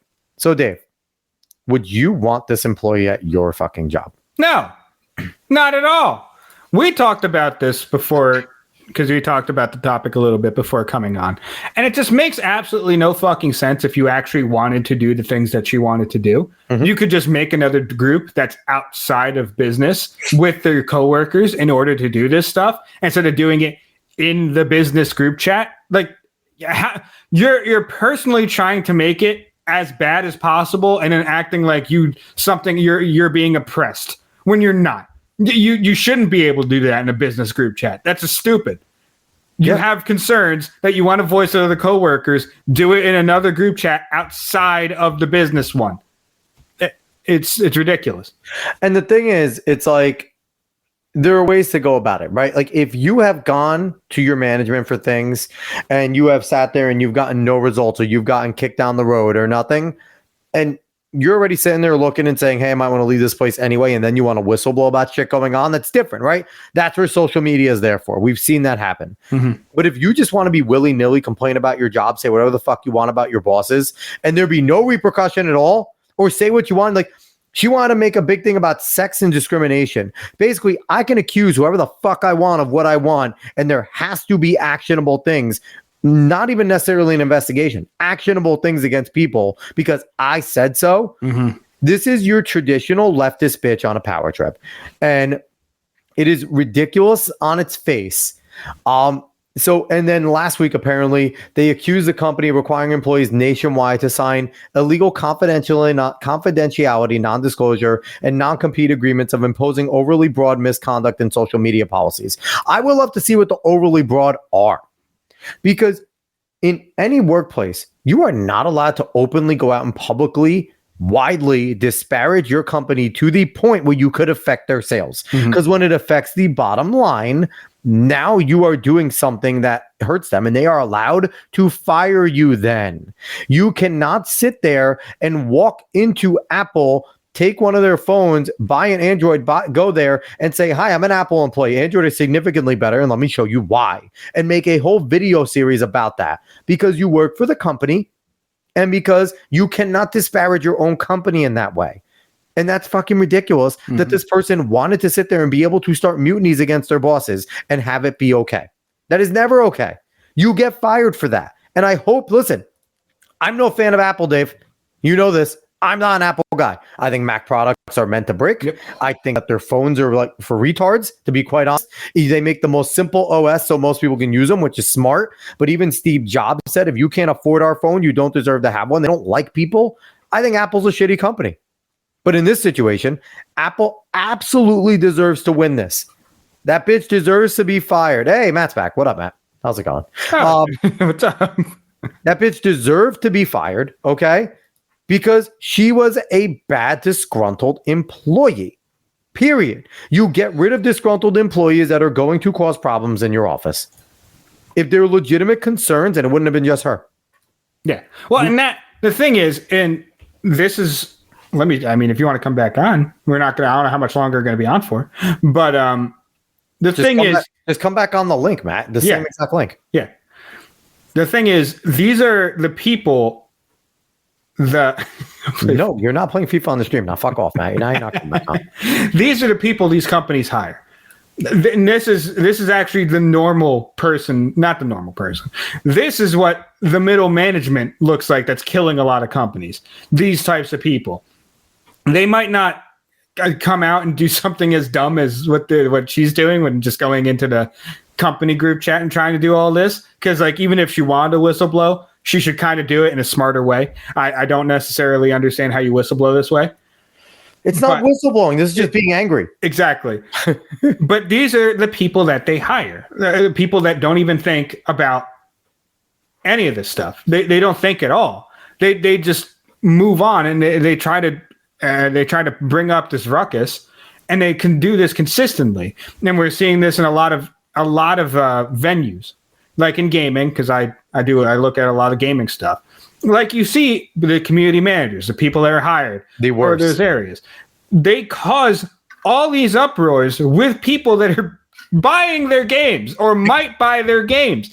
So it's the same type of person. They cannot think about what they're doing and then just not have their lips fucking move. And then just wait a minute and actually think about what they're going to say or do next. Well, because they're told that they've been told since they were young, they're the most important person in the room. Their opinion counts, their feelings count, and that everyone needs to listen to them and react to them and respond to them immediately. And if they don't, then it's because there's some sort of slight against them. They either hate them because they're a woman, they hate them because they're black, they hate them because they're this. They're not listening to them that. And God forbid it's a white dude that's not listening to the bullshit complaint that they have. It's the patriarchy. democracy. And so there's always a reason for why their complaint and their immediate complaint is not being heard right then and there. Yep. And it's never the fact that maybe they're fucking stupid or that it's just not something that is very important. So it's crazy. It's absolutely crazy. Matt, I want 800 for rent. Also, yes, iPhones are for people that like training wheels. Yes. But to be fair, a lot of people need the training wheels. And they don't want to go into their phone much more than they already are. So listen, it's fine. But I just hate iPhone users and their haughtiness. Like, oh, I have an iPhone. Yeah, you're retarded. You can't work a real computer. You don't know how to do and like you can't work a computer. You can't work anything technical. You don't know how to do anything like that. So go away. Yeah. Like then that's fine. But Matt's trying to haggle here. Yeah, he's trying to haggle. You can haggle at another time. He's trying to haggle in the chat. He's trying to disrupt the stream. Yeah, really. Which he's working. But so here's the thing though. In a way, Apple deserves this. Yeah. Because Apple in a statement, like I said, it's who they hire. Provided by a spokesperson on Friday, says committed to maintaining a positive and inclusive workplace. Yeah. And it takes employee complaints seriously. The fact that they use that second word, inclusive, that is a code word for we are going to accept you. We're going to accept you in everything that we say that you do. So you know what? They deserve it. Yeah, no, it's like I said, it's who they hire. This is specifically the type of people that they're looking for, and they're going to eat all the madness that comes along with it. They don't care because they want these types of people. Yeah, 100%. So, Dave, you wanted to mention the video game space. You talked about it real quick. Let's talk about it because they actually Americans spent a shit ton of money on video games this year. Yeah. Now, to give me a hot second. Real quick question on this. Did you read the article? I hope you read the article. Yes. Okay. Does this include all video games, mobile gaming, and the prices played, like things on mobile gaming, streaming? Is it all inclusive or does it leave out some things that you know of? Let me look at it again real quick because it went into like household prices and all those types of things. Okay. Hold up. Because that's interesting because it made a ton of money, right? And I wonder which made the most, but we've seen one of the worst years in layoffs since the fucking video game crash back in the late 80s, right? Or was it late 80s, early 90s that the video game crash happened? So this has been, and if you want to hear the documented of how much, listen to Side Scrollers regularly, whenever it happens, they have a tally. So you do have to remember, those are different places that might not be making that much money. That's true. And also, they're putting a lot of money into making these games in the first place. Yes. So they need a lot in order to just offset how much. Does it have that comparison of no, it does not have development versus no price? Because I would like to see that too. Because if you're saying, hey, they made $57.2 billion, but they cost $50 billion, that's not a great profit margin, right? Americans spent $57.2 billion on video games last year. Here's how it breaks down by household. So we talked about the chicken Big Mac. What did we get the fuck out of here? The average American household spends $400 annually on video games, and this is likely a conservative estimate. Yeah, I'd imagine. Married households with kids pay more. That's just going to be obvious. Mm-hmm. So they go into how it can spend a lot. And they said the average American spent $435 on video games, including consoles and accessories, which also is interesting because like consoles nowadays are $600-700. Well, you know what though? What they're trying to say though is if you buy it once and you average in, like you're not buying the most people aren't buying both the Xbox and the PlayStation. But it's also pretty conservative. It assumes one gamer per household, and that's just not normal. No. And it said the top 20% of earners spent a whopping $1,722 on other entertainment in 2023, which includes video games, according to the Bureau of Labor Statistics. And married couples with kids reported average expenditures of $955 on other entertainment last year. And it's only expected to grow. Yes, of course. Well, is this account for inflation though too? Because obviously prices are all higher. So it's like, games when we were young, Dave, it was $50-$60 were your new games. And that was expensive. Now 70s the average, and then that's on your AAAs. If you were getting the single quadruple A, it was $85-$80, right? For the Skull and Bones, wasn't it? No. I think Skull and Bones was actually the normal $70 price. But then regardless, though, that's for the normal games. That's not with any of the add-ons that they give. Yes. For a lot of the DLC. Games. Not the DLC. But no, but some of them are coming with certain things too that make them like if you want to buy this extra legendary edition and shit like that. If you want to go like Star Wars Outlaws Outlaws had multiple packs. The highest was 120, which is fucking insane for Star Wars Outlaws. It's terrible. And that included some DLC, I think. It actually included like a Jabba mission in there, which is stupid. But yeah, a lot of games nowadays, they're $70 AAA games. They're $70 base.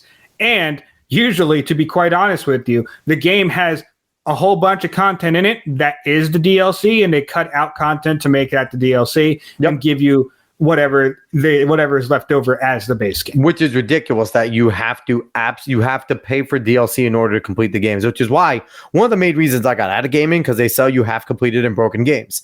And then you have to pay in order to finish it, which is crazy. So I want to get to some stuff here. Nate G talking about the pricing, which is wild. Two of my favorite games because those are Days to Die and Project. Those are not huge games, but they're good games, but they're not fucking huge games. Santos asked a legit question here. I don't know if they have that.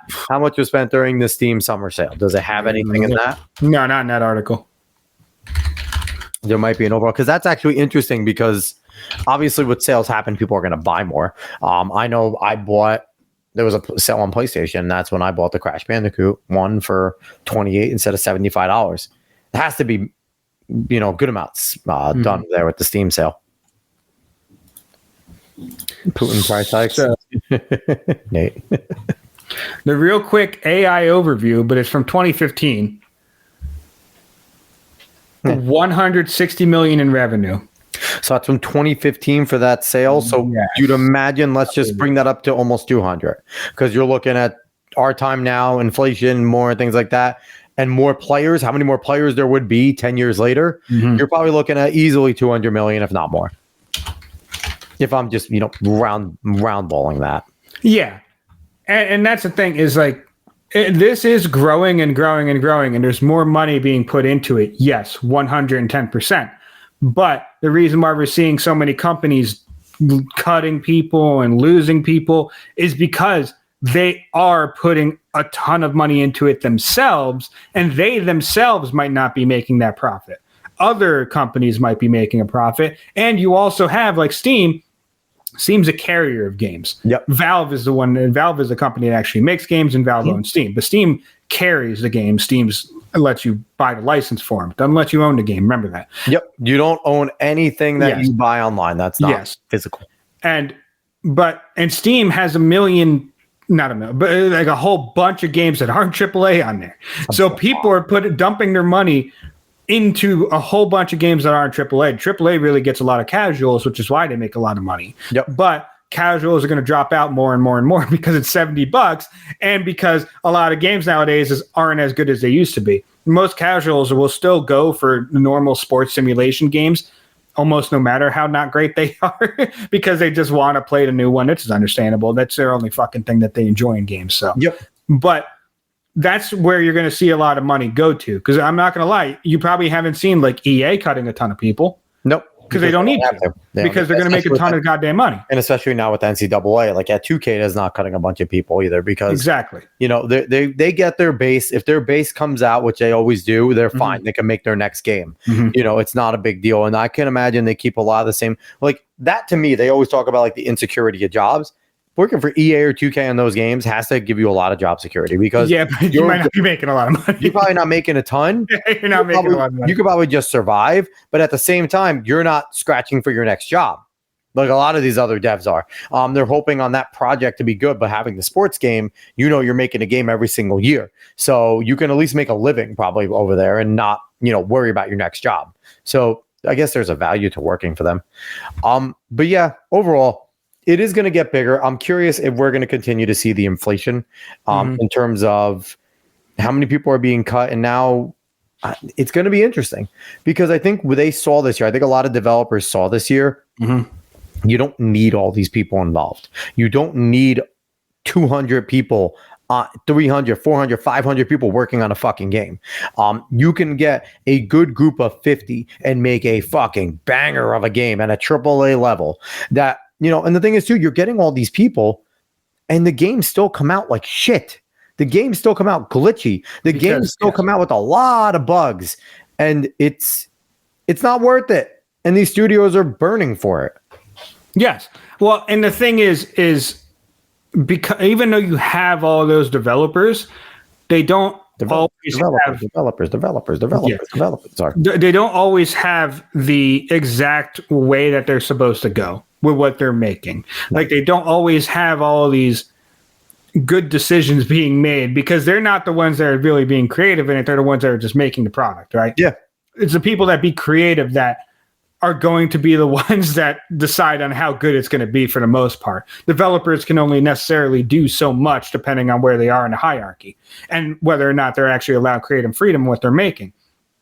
And for me, a lot of these games are way too big for their britches. They're trying way too fucking much to try to be as open world as possible and to try to do all these damn things. I feel like that's what's hurting a lot of games. That's honestly what hurts Bethesda a lot because even though Skyrim's fantastic, there's bugs all over that game. Bethesda is known for its bugs. That is what they're known for. They're known for the bugs, and the modding community is amazing. But that's what they decided to accept for some of Bethesda games. With Starfield, they didn't. Starfield, they decided not to because it was good in spite of its bugs because the story was incredible and outside of the bugs and the attention to detail outside of the bugs. If you went, you could sit there for 100 hours just going to read every book because they're complete books in Skyrim for the most part, which is insane.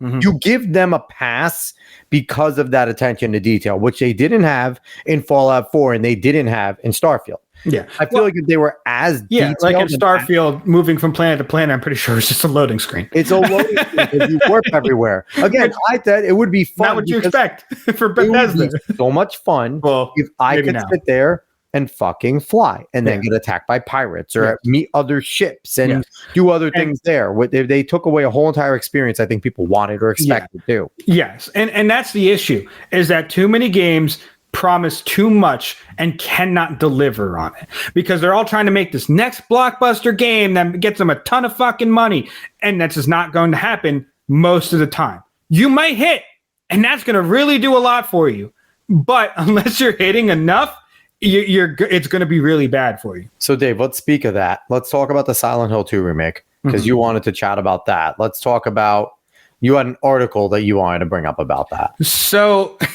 this article is mainly just because I was annoyed by what this person said. Because the Silent Hill 2 remake came under a lot of controversy, and for good reason. Because the Silent Hill 2 remake messed with some of the models in the game, made some of the models not look great, and there are some other things that people were not exactly excited for. Seeing how it was coming out soon, they weren't entirely sure if it was going to be true to Silent Hill 2 and if it was going to be as fun as the game that they once played. Which, again, that the devs and the companies need to realize, as the fans, we're allowed to either be excited or not excited or have our opinions or have our criticisms. Yes. They can all fuck off if they don't like it. And this person on Screen Rant decided to write an article saying that because Silent Hill 2 remake has come out, and generally it's been pretty light. It's been pretty enjoyed. Like they've actually done a very good job on it. Yeah. And she's saying players are learning the importance of not prematurely judging a video game without experiencing it for themselves. Now, this is one of the dumbest fucking statements you could possibly make on gaming, to be completely honest with you. Because the whole point of putting out these trailers, putting out these screen caps, putting out all these things is to get people to buy and experience the game. To be excited for it. Yes. That's the whole point of it. And if that's not working, then you haven't done a very large part of your job. That's the whole point of getting people to want to play this game because they're not going to experience it for themselves. They don't give two fucks about experiencing it for themselves unless it looks attractive to them, unless it looks like it's going to be a good time and worth the money that they're going to drop on it. Which, in contrast to that article of them being fucking stupid, you've been playing Sparking Zero, Dave, Dragon Ball Sparking Zero, which is a game that had a ton of hype since 2 years ago when they talked about it, and has continued the hype. And every single trailer we saw got better. All the screen caps we got better. And it had a real chance to be a flop, right? Because we've seen this in the past for a long time. These games that get built up over the years on never end up giving, the goods. They'll be good games, but they're not what they're supposed to be. At least not on drop when they're supposed to. Not on drop. Now, Dragon Ball has No Man's Sky is a pivotal one, but very big credit to the No Man's Sky developers. They fixed it, and they for free. They've been fixing and updating it, and now it's the game it's supposed to be. Yes. So I like giving them that credit. They get the credit. And the thing is, like, you're going off of some goodwill with Dragon Ball, because Dragon Ball has had some stinker games, don't get me wrong. But the last 2 games that they made, Kakarot and Fighters, have been fan-fucking-tastic, right?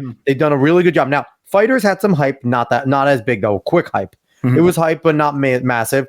Kakarot, again, it was like a 6-month hype. We knew it was coming, but 6 months out, they really started to hype it. Sparking Zero has been hyped as for a while now. This generation's Budokai Tenkaichi. Yep. And they've been saying it, and they've been showing a very similar style to all that, because they got away from Fighters, which was more Street Fighter Persona style. 2D. Yeah, from 2D back to their 3D.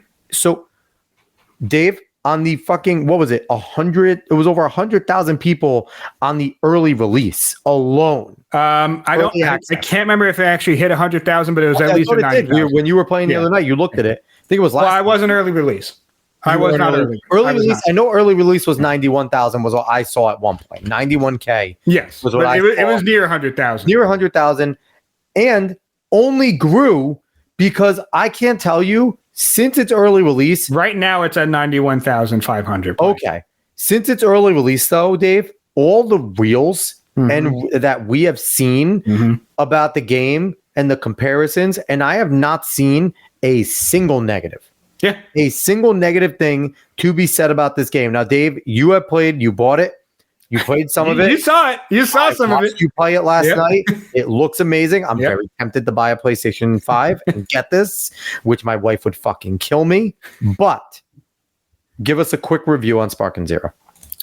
Yeah, it lives up to the hype. It is the next in line of Budokai Tenkaichi series, if you remember playing that series, and it really lives up to it. I will say it doesn't have the same amount of might have the same amount of characters, but doesn't have every character like it did Budokai Tenkaichi 3.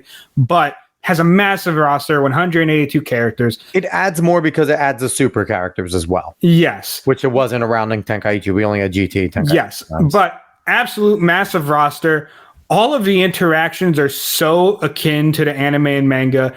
So many special interactions, special moves that happen if you do them with a certain character on a certain character. The episodic battle, which is the story mode, is a lot of fun, and it just, it takes you through the normal story, but you can shift off through routes and different things. They have custom battles. You can make your own custom battle. You can play custom battles from people that have made them online. There's just a ton of stuff in this game. The gameplay is seamless. It's so pretty. Like, there's so many colors in this game. It is an absolute gorgeous game to play, and it's a lot of fun. You didn't see it. I think I texted you about it, but I was doing the Frieza battle before you become Super Saiyan as Goku. Yep. I was base Goku against Frieza, getting my ass kicked, had a sliver of health left, and somehow beat him. I've seen how impossible that is. It was so rewarding to do that, to be able to fight off, doing the one last bit of health he needed to hit off me, and then finish the fight and win it. And it felt like how I want every Dragon Ball Z game to play. Here's the thing. It's supposed to be fucking hard. Yes. Dragon Ball was never easy. Yeah. I have nightmares still of trying to fucking spin the things to hold Raditz to get him to stay still. Yeah, that sucked, man. Through him. Also, and you might have seen it already, Alex, but in the story mode, there's a normal camera that kind of shows it similar to what was in the anime, but you can click it in and you can go first person from the person that you're playing as. So when you're holding Raditz, you could first person before like the special beam cannon, and even first person after you get hit. You're just looking up and looking through how Goku would have seen it, or even how Vegeta would see it, because Vegeta's also a character, has his episodic battles. So I can't say enough about this game. I love it. I'm going to play it way too much. It is addicting, and it's worth it. I think if you're someone who loved the old Budokai Tenkaichi series and have wanted a game like that again, one that you can just dive into and really play the hell out of, the loop is amazing. And honestly, the movement has so much depth to it that it doesn't seem like it, but there's so much you could do in order to be able to fight. I don't know what you just found. But I think the game is 100% worth it. It's lived up to all of the hype. And I mean, I can't wait to play it after this podcast, to be honest. So On that note, you're going to like this one, Dave. Is it what IGN gave it? Good old IGN. I saw this. Yeah, they gave it a 7. This is equal. You know what else they gave a 7? Equal to Dustborn. Yeah, Dustborn, Concord. The Starfield DLC got a 7. The thing is, though, this is known from IGN. Let's read the review. Target Zero is a final flash from the past, sometimes to a fault, but the feeling of traveling back to a simpler time when games didn't have to be balanced or competitive to be fun is still a good one. It says nothing. IGN enough. It says nothing to give it a 7. But the thing is if IGN actually did grade their games, well, no, but I'm saying if they actually did grade their games in some kind of way that made sense, then it would be whatever, because you could give the game a 7. I don't care. But to IGN, and everyone knows this already, it even came out, I think an IGN would put Tim's on Vegeta, though. Unfortunately, no. But you get it on PC, people may mod that in. They already modded Bald Goku. So Bald like Super Saiyan 3 Goku, which is hilarious. But everyone knows this, and it came out already. IGN, any game that they don't want to review, that they maybe haven't reviewed, that they don't want to think about too much, they just give it a 7. That's all they fucking do. They don't do anything else. They just give it a 7, and they move on with their lives. They're not a legitimate practice. They don't do anything that would actually give you any kind of qualitative assessment of something. So them giving it a 7 is normal. That's just what IGN's going to do. They don't even go below 5 most of the fucking time. And if they do go below 5, it might be terrible, or it might be going against their narrative. I don't know. They're probably going against their narrative more than likely. But IGN should not be listened to, ever, because they haven't decided to make themselves a credible outlet. So I was trying to find, because I saw some reels with some gorgeous side-by-sides of the Dragon Ball anime, whether it's Super or whatever, with Sparking Zero, their animations. And here's the thing. The graphics are a little different, obviously, video games for that. Yeah.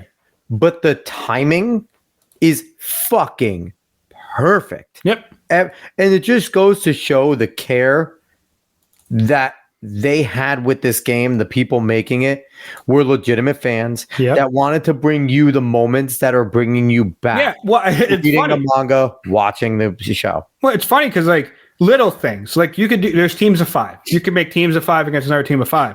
Yeah. And when you make a team of 5, you can't pick the same character, except for Metal Cooler. You can make a team of 5 of Metal Coolers, which is a little thing. Doesn't amount to a lot, but it shows that they care, and it shows that they know what they're doing with Dragon Ball Z, and that they actually love Dragon Ball Z. It's awesome. So it's small things like that matter. Like you pick all the Ginyu Force, they do all their poses like they did in the anime, all next to each other, and it's beautiful. It's small things that show you that they love this. That they love this story. They love the manga. They love the anime. They love everything that Toriyama put into it. And as a fan of Dragon Ball Z, of Dragon Ball, of all of it, really, I think it's worth it. I think it's a game you should pick up and play. Daima's out. If you're at Daima, first episode, Daima's good. If you have Crunchyroll, Daima came out yesterday with the sub, and I believe on the 18th it'll be available on Netflix for I think it's Netflix for the dub. Will be if you want to wait if you're a dub fan. Masahiro Nakawa is back as Goku, which Dave, she's not dead. Yeah, I know. It happens. But yeah, no, it's exciting. And you know what's even more exciting is once this is done, they plan on making more. They want to continue with Super or something, whatever it is, whether it's Super or something else. Yeah. So I'm excited for all that. Let's go through. I think we're almost done here, Dave. I think we are almost done here, but maybe we'll go through at least one more. There's a few important ones. Let's get through this one just in case I get bored after, because I am known to be retarded. So, New York Post has this fun little article right here that Elon Musk is doing Elon Musk things again. So, here's when Elon Musk walking, talking Optimus robots could come to your house, experts say. So, experts are scary, but still, this is not a bad article. So, this is what Elon Musk premiered: a bartending Optimus robot, which is fucking cool and can make drinks, walk around, talk, do these things. Elon Musk said he puts these price points for these robots at $20,000 to $30,000 in the long term. Okay. Now he's couching it as it's less than a car, which if it does the thing, $20,000 to $30,000 is cheap for a robot like this. For a robot that can do house duties, yes. And if it does the things that they're saying it can do, so let's see a little video here. This is the Optimus robot in action. Serving drinks. Boy, he likes me a lot better now. But this is right into the Trumpinator. So boy, he likes me. It's a 6 foot tall robot, danced on stage of techno, served up fruity cocktails, and played rock, paper, scissors. If people don't realize just how massive this is as an advancement in AI technology, if you ever seen iRobot, this is right there. Now, Elon said that this robot, blah, blah, blah. No, what does it say? He said that it could be doing, what did he say? Musk said the bots could basically do anything you want, like mowing your lawn, cleaning the kitchen after dinner, babysitting your kids, or just being a friend. It's pretty scary. Yeah, that is scary. People will start to dress these up as chicks and get married to them or vice versa. Mostly guys will do that because guys are fucking weird. Musk is saying that they'll be able to sell humanoid robots by the end of 2025, which is crazy considering that is about less than a year and a half away. There are people to disagree because they see kinks. CEO of CuriPal, Dev Nag, who's a guy that does that, said that it might be 5 or more years before we see Optimus bots in their homes, which is still fucking crazy. Yeah, that's still awesome. A short time period. So he says the robot still faces challenges like walking steadily on uneven terrain, lasting all day on a single battery charge, and safely navigating around people and pets, a thornier problem. So here's the answer to some of that. Lasting all day in a single charge. Most people aren't home all day. They go to work. They wake up, they go to work. So if this thing is charging all night, you plug it in. It helps you with your morning duties. Before you get the kids off to school, you put it back in. You plug it in. It's charging again. You plug it in when you guys get home at anywhere between like 2:30, most people, to 5, 6 o'clock, whatever. If it can't do that, then it's useless, right? So maybe you're looking at an hour and a half, 2 hours in the morning, and then another like 6 hours at night, right? If it can't do that, that's a problem. And Musk would have to figure that out. But if Musk is confidently saying it's going to be there, now if you're looking this to be an all-day nanny, that might be tough because I don't know how good battery technology is unless you can get something crazy there. But that might be tough, and that's a big ask. You can't even drive your Tesla car all day, okay? It only has 300 plus miles, so that's tough. Most things don't go all day if it's a battery just going and going and going and going. Most batteries die if you're asking them to go all day. Yep. So while that is a valid criticism, if it wants to be used as an everyday thing, now, will this robot know that its battery is going down and will it put itself in its own pod like Baymax? Who knows? It may do that. But that's a legitimate, that to me is the only legitimate thing. A charge on a single day, depending on what you're asking it to do. Yep. Here's something that I think this guy's fucking stupid for. While Musk is known for his ambitious timelines, most experts believe Optimus will first prove itself in factories and warehouses before it's ready for household use. And the second part makes sense. Being it as a factory worker. The first part, Musk is known for his ambitious timelines. So let's go back to the Wayback Machine. Because right now, we see electric cars, and it's a norm to see electric cars on the road, right? You'll see a Tesla, you'll see a Rivian, you'll see, the Polestar is the other one. You'll see those, right? I forgot about Polestar. Polestar. Yeah, Polestar is actually, out of all of them, I like Polestars the most because they look like cars. Polestars just look like real cars. I hate the futuristic look of most of these things, except for the Cybertruck. I would buy it for the meme. Anyway. Have you seen that bus? No, there's an electric bus. I gotta look up the Tesla bus. But I'll keep going. But when you talk about timelines, we forget that when Elon Musk released the Tesla Mark 1, everyone was still going, electric cars are going to be great, but we're still 3, 4, 5 years down the road until they're viable. And then out of nowhere, Musk is like, boom, Teslas. And that's when Musk truly burst onto the scene, was when he really, because he already was the owner of PayPal, he had the Boring Company, all this was a thing. Tesla is what put him on the map because he had SpaceX. So SpaceX was more of an experimental thing. He was just trying to get to Mars. He had Solar City, but he was kind of behind the scenes with Solar City. Tesla was huge because Tesla came out probably 3, 4, 5 years before anybody thought electric cars are viable. He gets a lot of shit for their shortfalls, but people forget that when he put these things on the road and said, hey, I'm going to give you affordable cars that become ubiquitous, which he did. He has in the long run. Teslas for your middle class family, upper middle class, is an affordable car. You could choose between a RAV4 or a Tesla, right? Because they're both probably in the same price range, which is fucking crazy. No one thought that was going to happen. And then he forced companies like your Hyundai, like your, Rear Rivian and stuff to get into the game. So when you talk about ambitious timelines, this is a guy that does shit. He doesn't just say it. He does it. And if it's not out by the end of next year, it's because Elon Musk found something out that needs to be fixed. It's not that he's wrong about his timeline, right? Mm-hmm. If all goes according to plan, which again in business, it might not, but if all goes according to plan, Elon's going to put this out at the end of next year and it's going to be functional. Yeah. That's the one thing we could trust the man on. When he says he's going to do something, it's probably going to happen. So did you bring up your bus, Dave? I did. Let's see it. This is it. That's what it looks like. That is quite literally out of iRobot. It looks pretty cool to be clear. Yeah, it looks better than the Cybertruck. I don't like the way the Cybertruck looks. The Cybertruck, I picture RoboCop coming out of an arrest. No, the Cybertruck looks like a poorly rendered like PS1 truck. That's what it reminds me of. And I've seen them in person.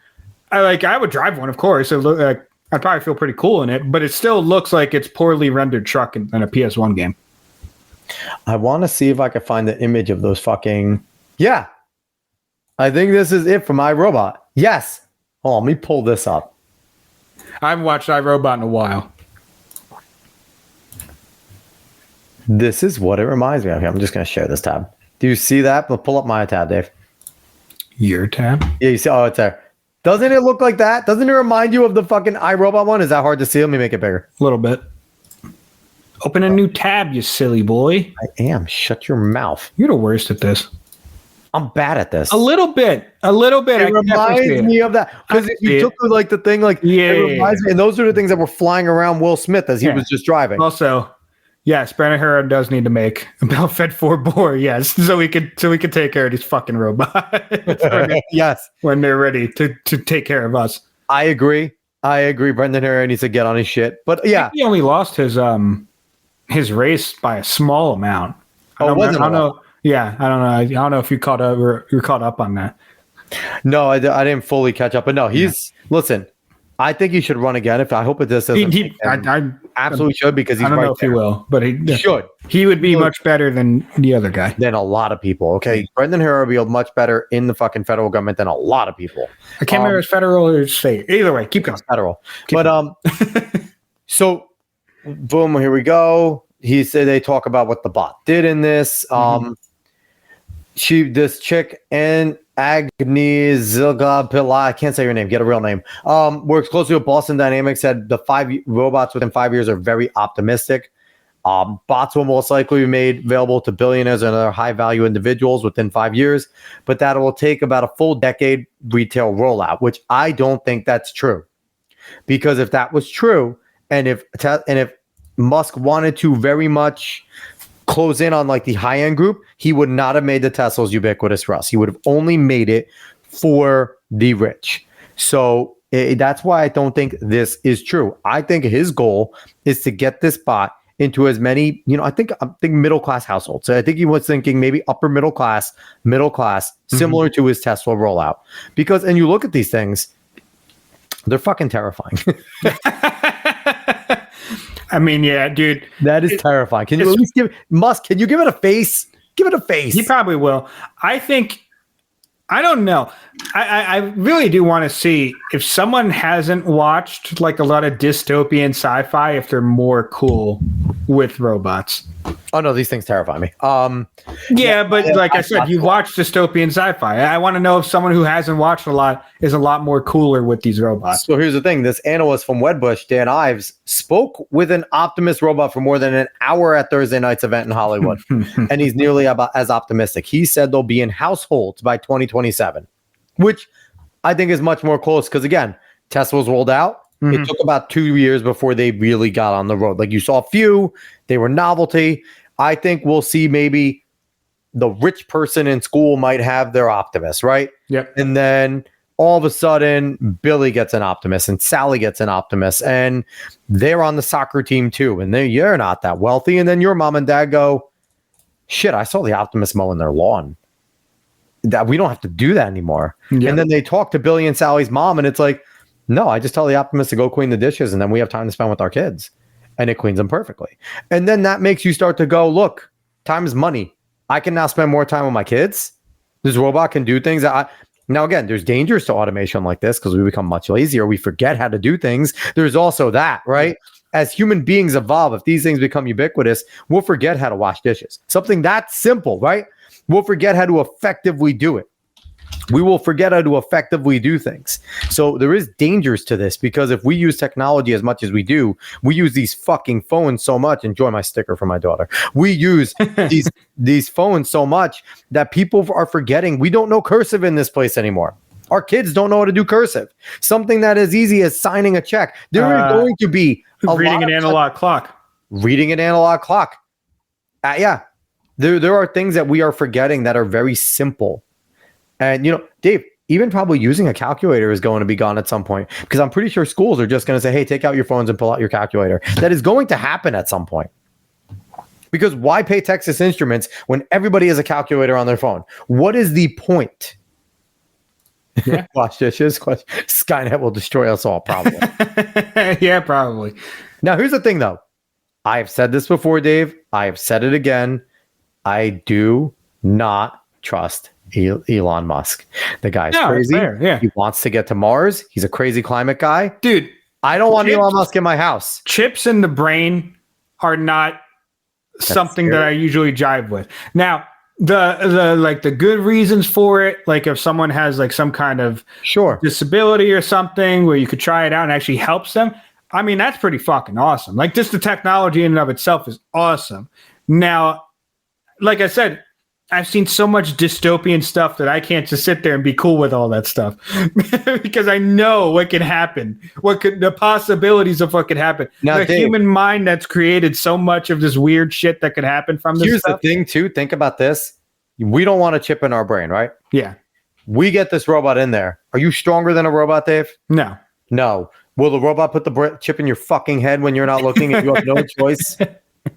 Yeah. Well, it also depends on like how they do. Well, whatever. We don't need to go down that road. No, there's a lot we can go down. The thing is, too, it's like all Musk needs to do is flip the fucking switch on these things, and all of a sudden their faces go red like an iRobot. And now Musk takes over and is saying, like, you know what? You are now fuel to my fucking fire to get me to Mars. Like, well, I mean, like that's the worry, right? That's the worry. That he's now a Bond villain. It is the worry that he's a Bond villain. Yeah. And he could be. He could be. The guy wants to get it depends. Like, what did you think of him jumping on the stage? Because that picture is hilarious. Listen, he's on the spectrum. I expected nothing less, okay? He looked like a dude that was on the spectrum. I'm dark MAGA. And there's nothing wrong with, there's nothing wrong with it. He was excited. That's how he shows his excitement. Yeah. And he's the richest guy in the world. And he can do whatever the fuck he wants, okay? Mm-hmm. So the last few things I want to leave off with this article. I think there was some interesting back and forth between some of the quote unquote experts. They can handle simple tasks now, but full autonomy for complex household chores is still some time away. Dubravik, I don't know who he was. We didn't introduce him. What makes other household robots like washing machines and dishwashers successful is their ability to handle discrete tasks nearly flawlessly every time, which that's a point. That is a good point. If there's a lot of troubleshooting with this, especially early, that's going to turn people off. You're going to have to make sure these things are foolproof early, and when they get software updates, it doesn't fucking wonk them out, because you don't have to software update your coffee maker. You don't have to software update your washing machine, your dishwasher, unless you have the crazy, stupid digital ones, which I don't know why. But your fridge and things like that. Well, that's the thing. The digital one, the one that's connected, are retarded. Would be the one that a person could take control of. The ones that are not digitally connected. Like like in Futurama when they the ones that are not a live service. When the Futurama, when they all come to life and start killing all the humans, and Bender leads them. Yeah. So boom, boom, that's boom. just because Bender's an asshole. Bender's one of the greatest characters ever thought of on TV. I know. But there was a good rebuttal here, and that's why I'll end it on this one. In 2007, people viewed the concept of a smartphone as off the rails. Now look where we are today, and I think that's a good way. That was This is called writing an article. If anyone wants to know, New York Post just showed you how to write an article. CNN and New York Times. This is how you do it. Mm-hmm. Taylor Herzlich wrote a very good article with no opinion in it. Guys, it could be done. Anyway. But yeah. So Dave, if this becomes ubiquitous the end of next year and you happen to find yourself with enough change to pay $20K, then I guarantee there'll be loans and things like that. This will probably become like thing. If you could figure out a way to get one of these in your house and it wouldn't break the bank, would you get one? I don't know. I'd have to hear how it is first, to be completely honest. I would take it games I buy and other things like that. I would have to hear reviews of it first. I'm not completely opposed to it because it would make life a hell of a lot easier in a lot of ways. But I also see it as a thing that I wouldn't get for a while just because I just wouldn't end up getting it. I would buy it and have it sit in a corner for a little while. That'd be weird. Especially with the conversations that we've had today. That's weird. No. Here's why. Weird. Because I would be too scared to use it and to teach it. Like, I would buy it and then I would sit there and be like, I don't know if I want to teach you things. Like, I would be fighting with myself. And like, so here's another question. What would be the first thing you would ask it to do if you bought one? I see. I haven't even thought of something like that. Well, now fucking think if I asked you a goddamn. I mean, it would probably be just some menial task, to be completely honest with you. Some menial task that I don't feel like doing. That whatever it could do easily. That's what it would be. I would ask it to play cards with me. I'd want to see how actually intelligent it is. That's interesting. I mean, that's an interesting. I would ask it to play cards with me. I'd ask it to play poker or blackjack or something. It's getting wild. Oh. Probably poker, because poker is an actual strategy game. Yeah. I would want to see how good its cognitive ability is. Mm-hmm. Based off that. If it's a retard, I would use it all the time. If it's that smart, I'd probably return it. Like if it destroys me in poker every single time, or like chess or something like that, I play it in chess. Like I would never try to play it in chess. Chess, it would probably beat you even without being that smart. I'm saying some sort of thinking game that has a little bit of probability, a little bit of strategy, something like that, Stratego maybe, something like that. I would play it in, or Risk. I would do something like that. Play some sort of game like that with it first. That'd be the first thing I ask it to do. If it's incredibly good at it, and I never lose, and I know it's processing on that sort of level, right back to Elon. That's not a bad idea at all. That's not a bad idea. I feel like that's a good way to test it. But I don't know. I just feel like if you were to do that, why wouldn't you just ask someone that already has it instead of actually putting the money into it in the first place? Because if they've already asked it to do things and it's already learned things, this will be base model out of there. The original. But then it wouldn't matter, because if base model, it can't do it. It can't beat you. But then after learning stuff, it can beat you. Then if you know that, then why would you teach it stuff so it would get to the point where you wouldn't want it again? It wouldn't matter at that point. I guess because you would just have to send it back no matter what. That's because by my logic in my head, if it came that smart right away, then there's a nefarious purpose for it right away. This is just trying to collect more on me. If I have to only teach it, because then it's already, if I teach it only what I wanted to know, then I feel a little more safe. If it comes with a bunch of shit preloaded that it already can whoop my ass, and I'm not that smart of a guy. So my thing is, and it may come preloaded. It might just be fully AGI. Yeah, that's what I'm saying. Is just like it. I don't know if that's a good enough justification for even getting it and trying that in the first place. If it's a fully AGI thing, I may never touch it. Yeah, it's understandable. If it's fully AGI, and if I'm sitting there, if I can, if it actually can hold the fact that the guy talked to the thing for an hour scares me. Because if it can hold a legitimate conversation for an hour, you could chat with what was the old one, chatbot, for like an hour. Yeah, but you could tell chatbot was a retard and chatbot wasn't giving you anything. Like, you can tell. But I'm saying if this thing has a conversation like me and you are talking right now, like if I could put chatbot on a podcast and we can just shoot the shit and it has its own original ideas and concepts, that would terrify me. I don't want things. I don't want these things to have its own original ideas. I could see that. You'll get people protesting for robot rights very soon. That probably already happens. There's probably like a ChatGPT or Alexa rights group already that we just haven't heard about. Yeah, probably. Probably because everyone's retarded. All right. Let's see. I think we're going to end off on this. We'll talk about the other two tomorrow because we're already 2 hours deep. But I think this one's important because the other one's just going to be me soapboxing like I always do. Why I have my own show, everybody, to soapbox. And some of you people listen, and I appreciate that. Or you watch. I wonder how it would do against the probably really well. Might take it a few weeks, but it'd probably do really well. Honestly, it would mean a lot, though. That would actually be a very interesting thing. Honestly, Nate, it would probably be illegal. Yeah. They probably would sit there, and if you like, I don't know, if you started doing that good, like you would have to lose intentionally at times.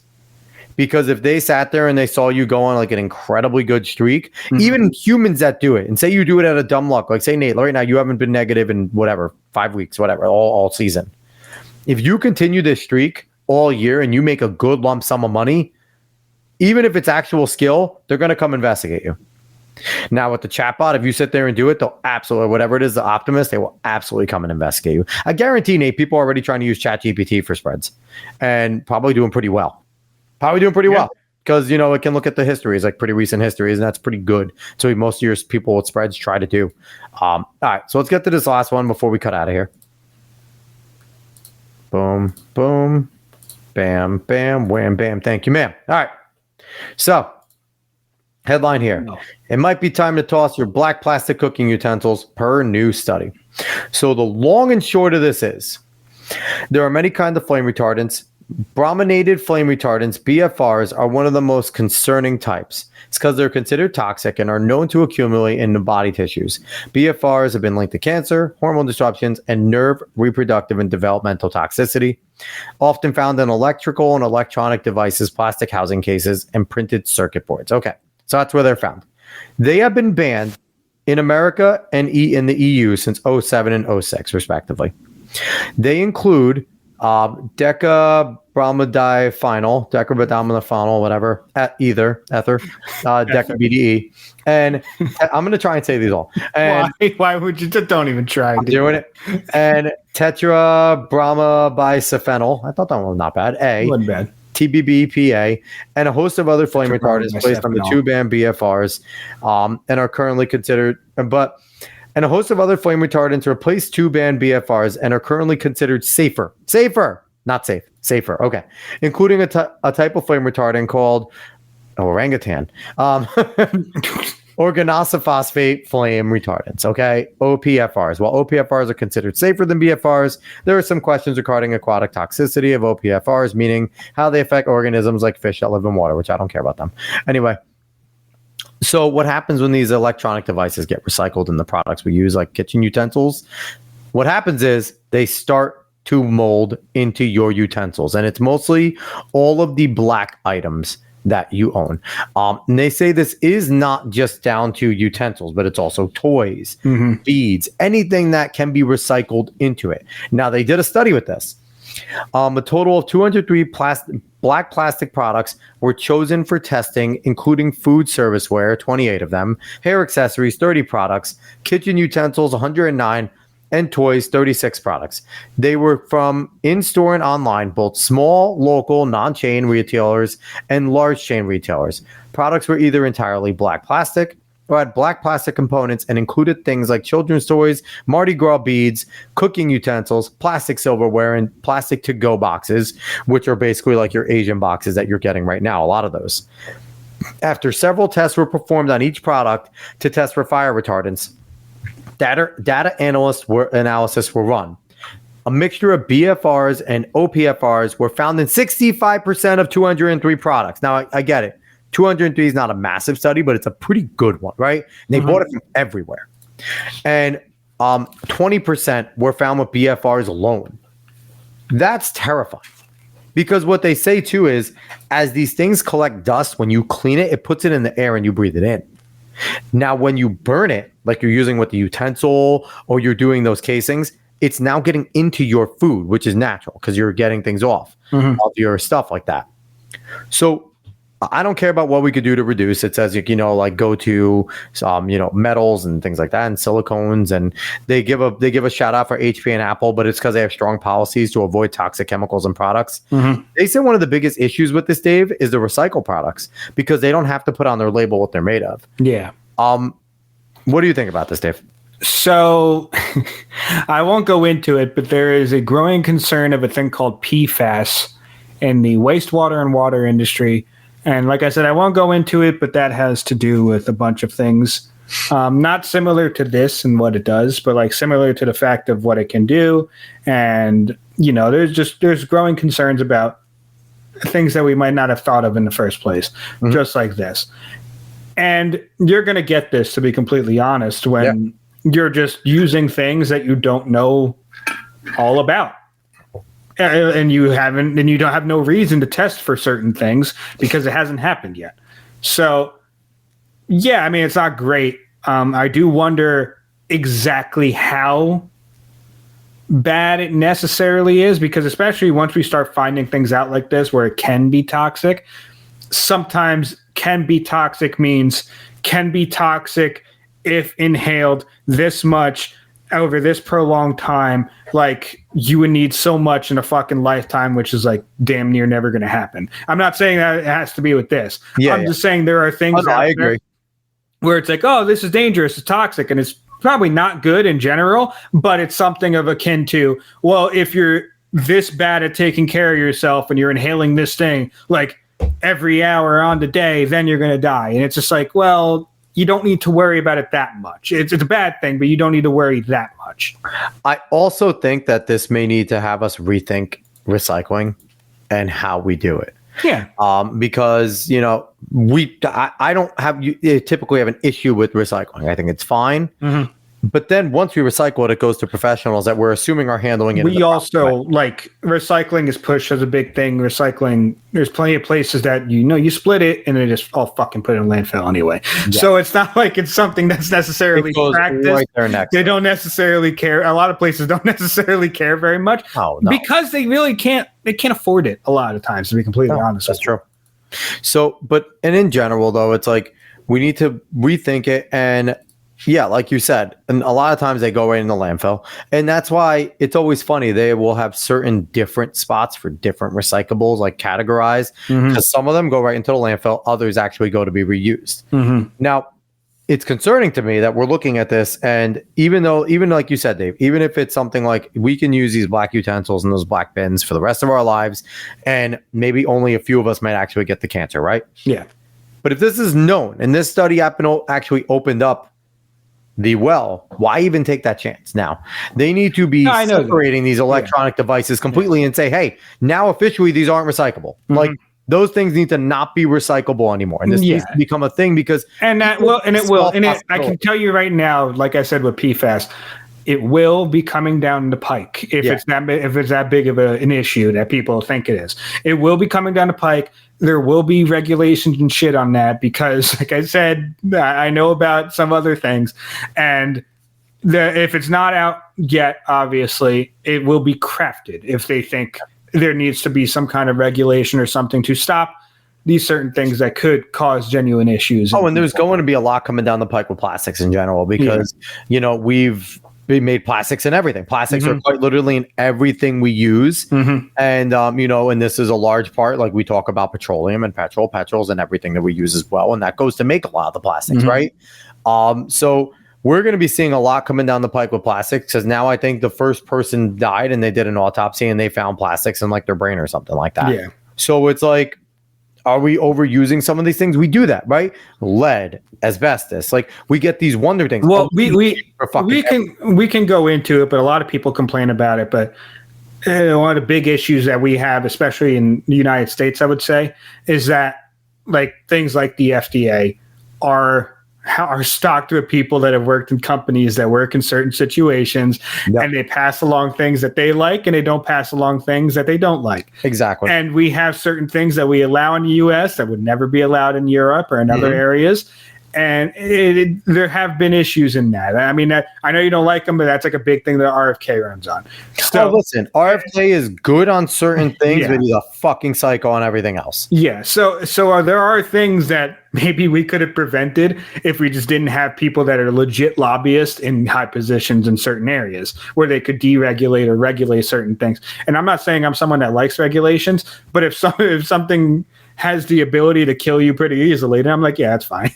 Yes. And listen, there's a reason why there's some good things that the federal government does with regulations. And that's why not all of them need to be gone, because we found out, like, hey, the start of unions were a good thing with the meatpacking industry. There was actual good use for them. They've been abused a lot now. Yeah, that way they started wasn't exactly the greatest. No, it wasn't the greatest. Firebombing houses isn't exactly how I want to start a movement. No, but again, it was different time and you did things, but here's the thing. And I've said for a long time, private unions are what they are. Public unions need to be banned forever. Private unions, you can take case by case basis if they're still effective. But public unions can fuck off. I don't want to give my pocket money to a union lobbyist. Anyway, I digress there. But yeah, well, I wouldn't say go changing your lifestyle completely. It's something to be mindful of. If you only use black cooking utensils, maybe get some silicone ones and rotate them in. Maybe get some wooden ones. Maybe get some metal ones. I wouldn't recommend the metal on the Teflon, because then the Teflon comes up and that could be toxic. But get an array, get an assortment. And if you can find a way to slowly start getting them out, it wouldn't be a bad thing. I mean, I just typically stick with metal or wood. Metal or wood. Silicone's not bad either. Silicone's pretty good. But wood's really only a wooden spoon. That's for yeah. But some of the issue is, like, the metal ones, they scrape against, and and the thing is, the plastic ones, the deepness of the plastic ones is great. That they're very good. So, but don't go crazy. But if you can, replace them. Because it wouldn't hurt. And if you can, if you want to get takeout, a lot of people like to reuse their takeout tins because they are good. Don't reuse them. Use them once, throw them away. If you have any of the black ones, get rid of them. Like it's fine. It is what it is. Don't take the chance of this getting more in your system. Don't panic, but just don't take a chance now that we know that it's a possibility. So that's that. That was my little health PSA. Dave, do you have anything else on that? No, you basically said all of it, honestly. All right. But on that note, we're going to get the fuck out of here, Dave. Yeah, we're done. It's been over 2 hours. Yes. We appreciate everybody for watching. Anyone, whether you're watching on Facebook, YouTube, X. Like Nate said, Ole Miss, LSU getting wild. They're in overtime right now. I'd suggest you turn it on, Alex, after the show. I will. Ole you up. I had to go watch the first episode of Dyma too, so I might take precedent. I'm not gonna lie. Honestly, I found being a nerd taking precedent over sports sometimes. Yeah, that's fair. I have it on right now, so I might have to go do it. Maybe I'll put that on my phone as I got Dyma on the screen. Yeah. But we appreciate everyone for watching. Facebook, YouTube, X. Go do all the usual stuff. Follow, subscribe, like, all that good stuff. We appreciate Matt for jumping on earlier. Yes. Our buddy Santos, he's awesome as always. Send him those screen caps. We have to set. I emailed him one. Okay. But I would thank Coach Farrell for commenting. Nate, all of you guys, you're all awesome. We appreciate it all. And we'll be back probably tomorrow. We took yesterday off because I was fucking beat. But we'll be back tomorrow saying what up. And we'll be talking about some more stuff. So everyone, thank you so much for watching. See you later. Have a good night.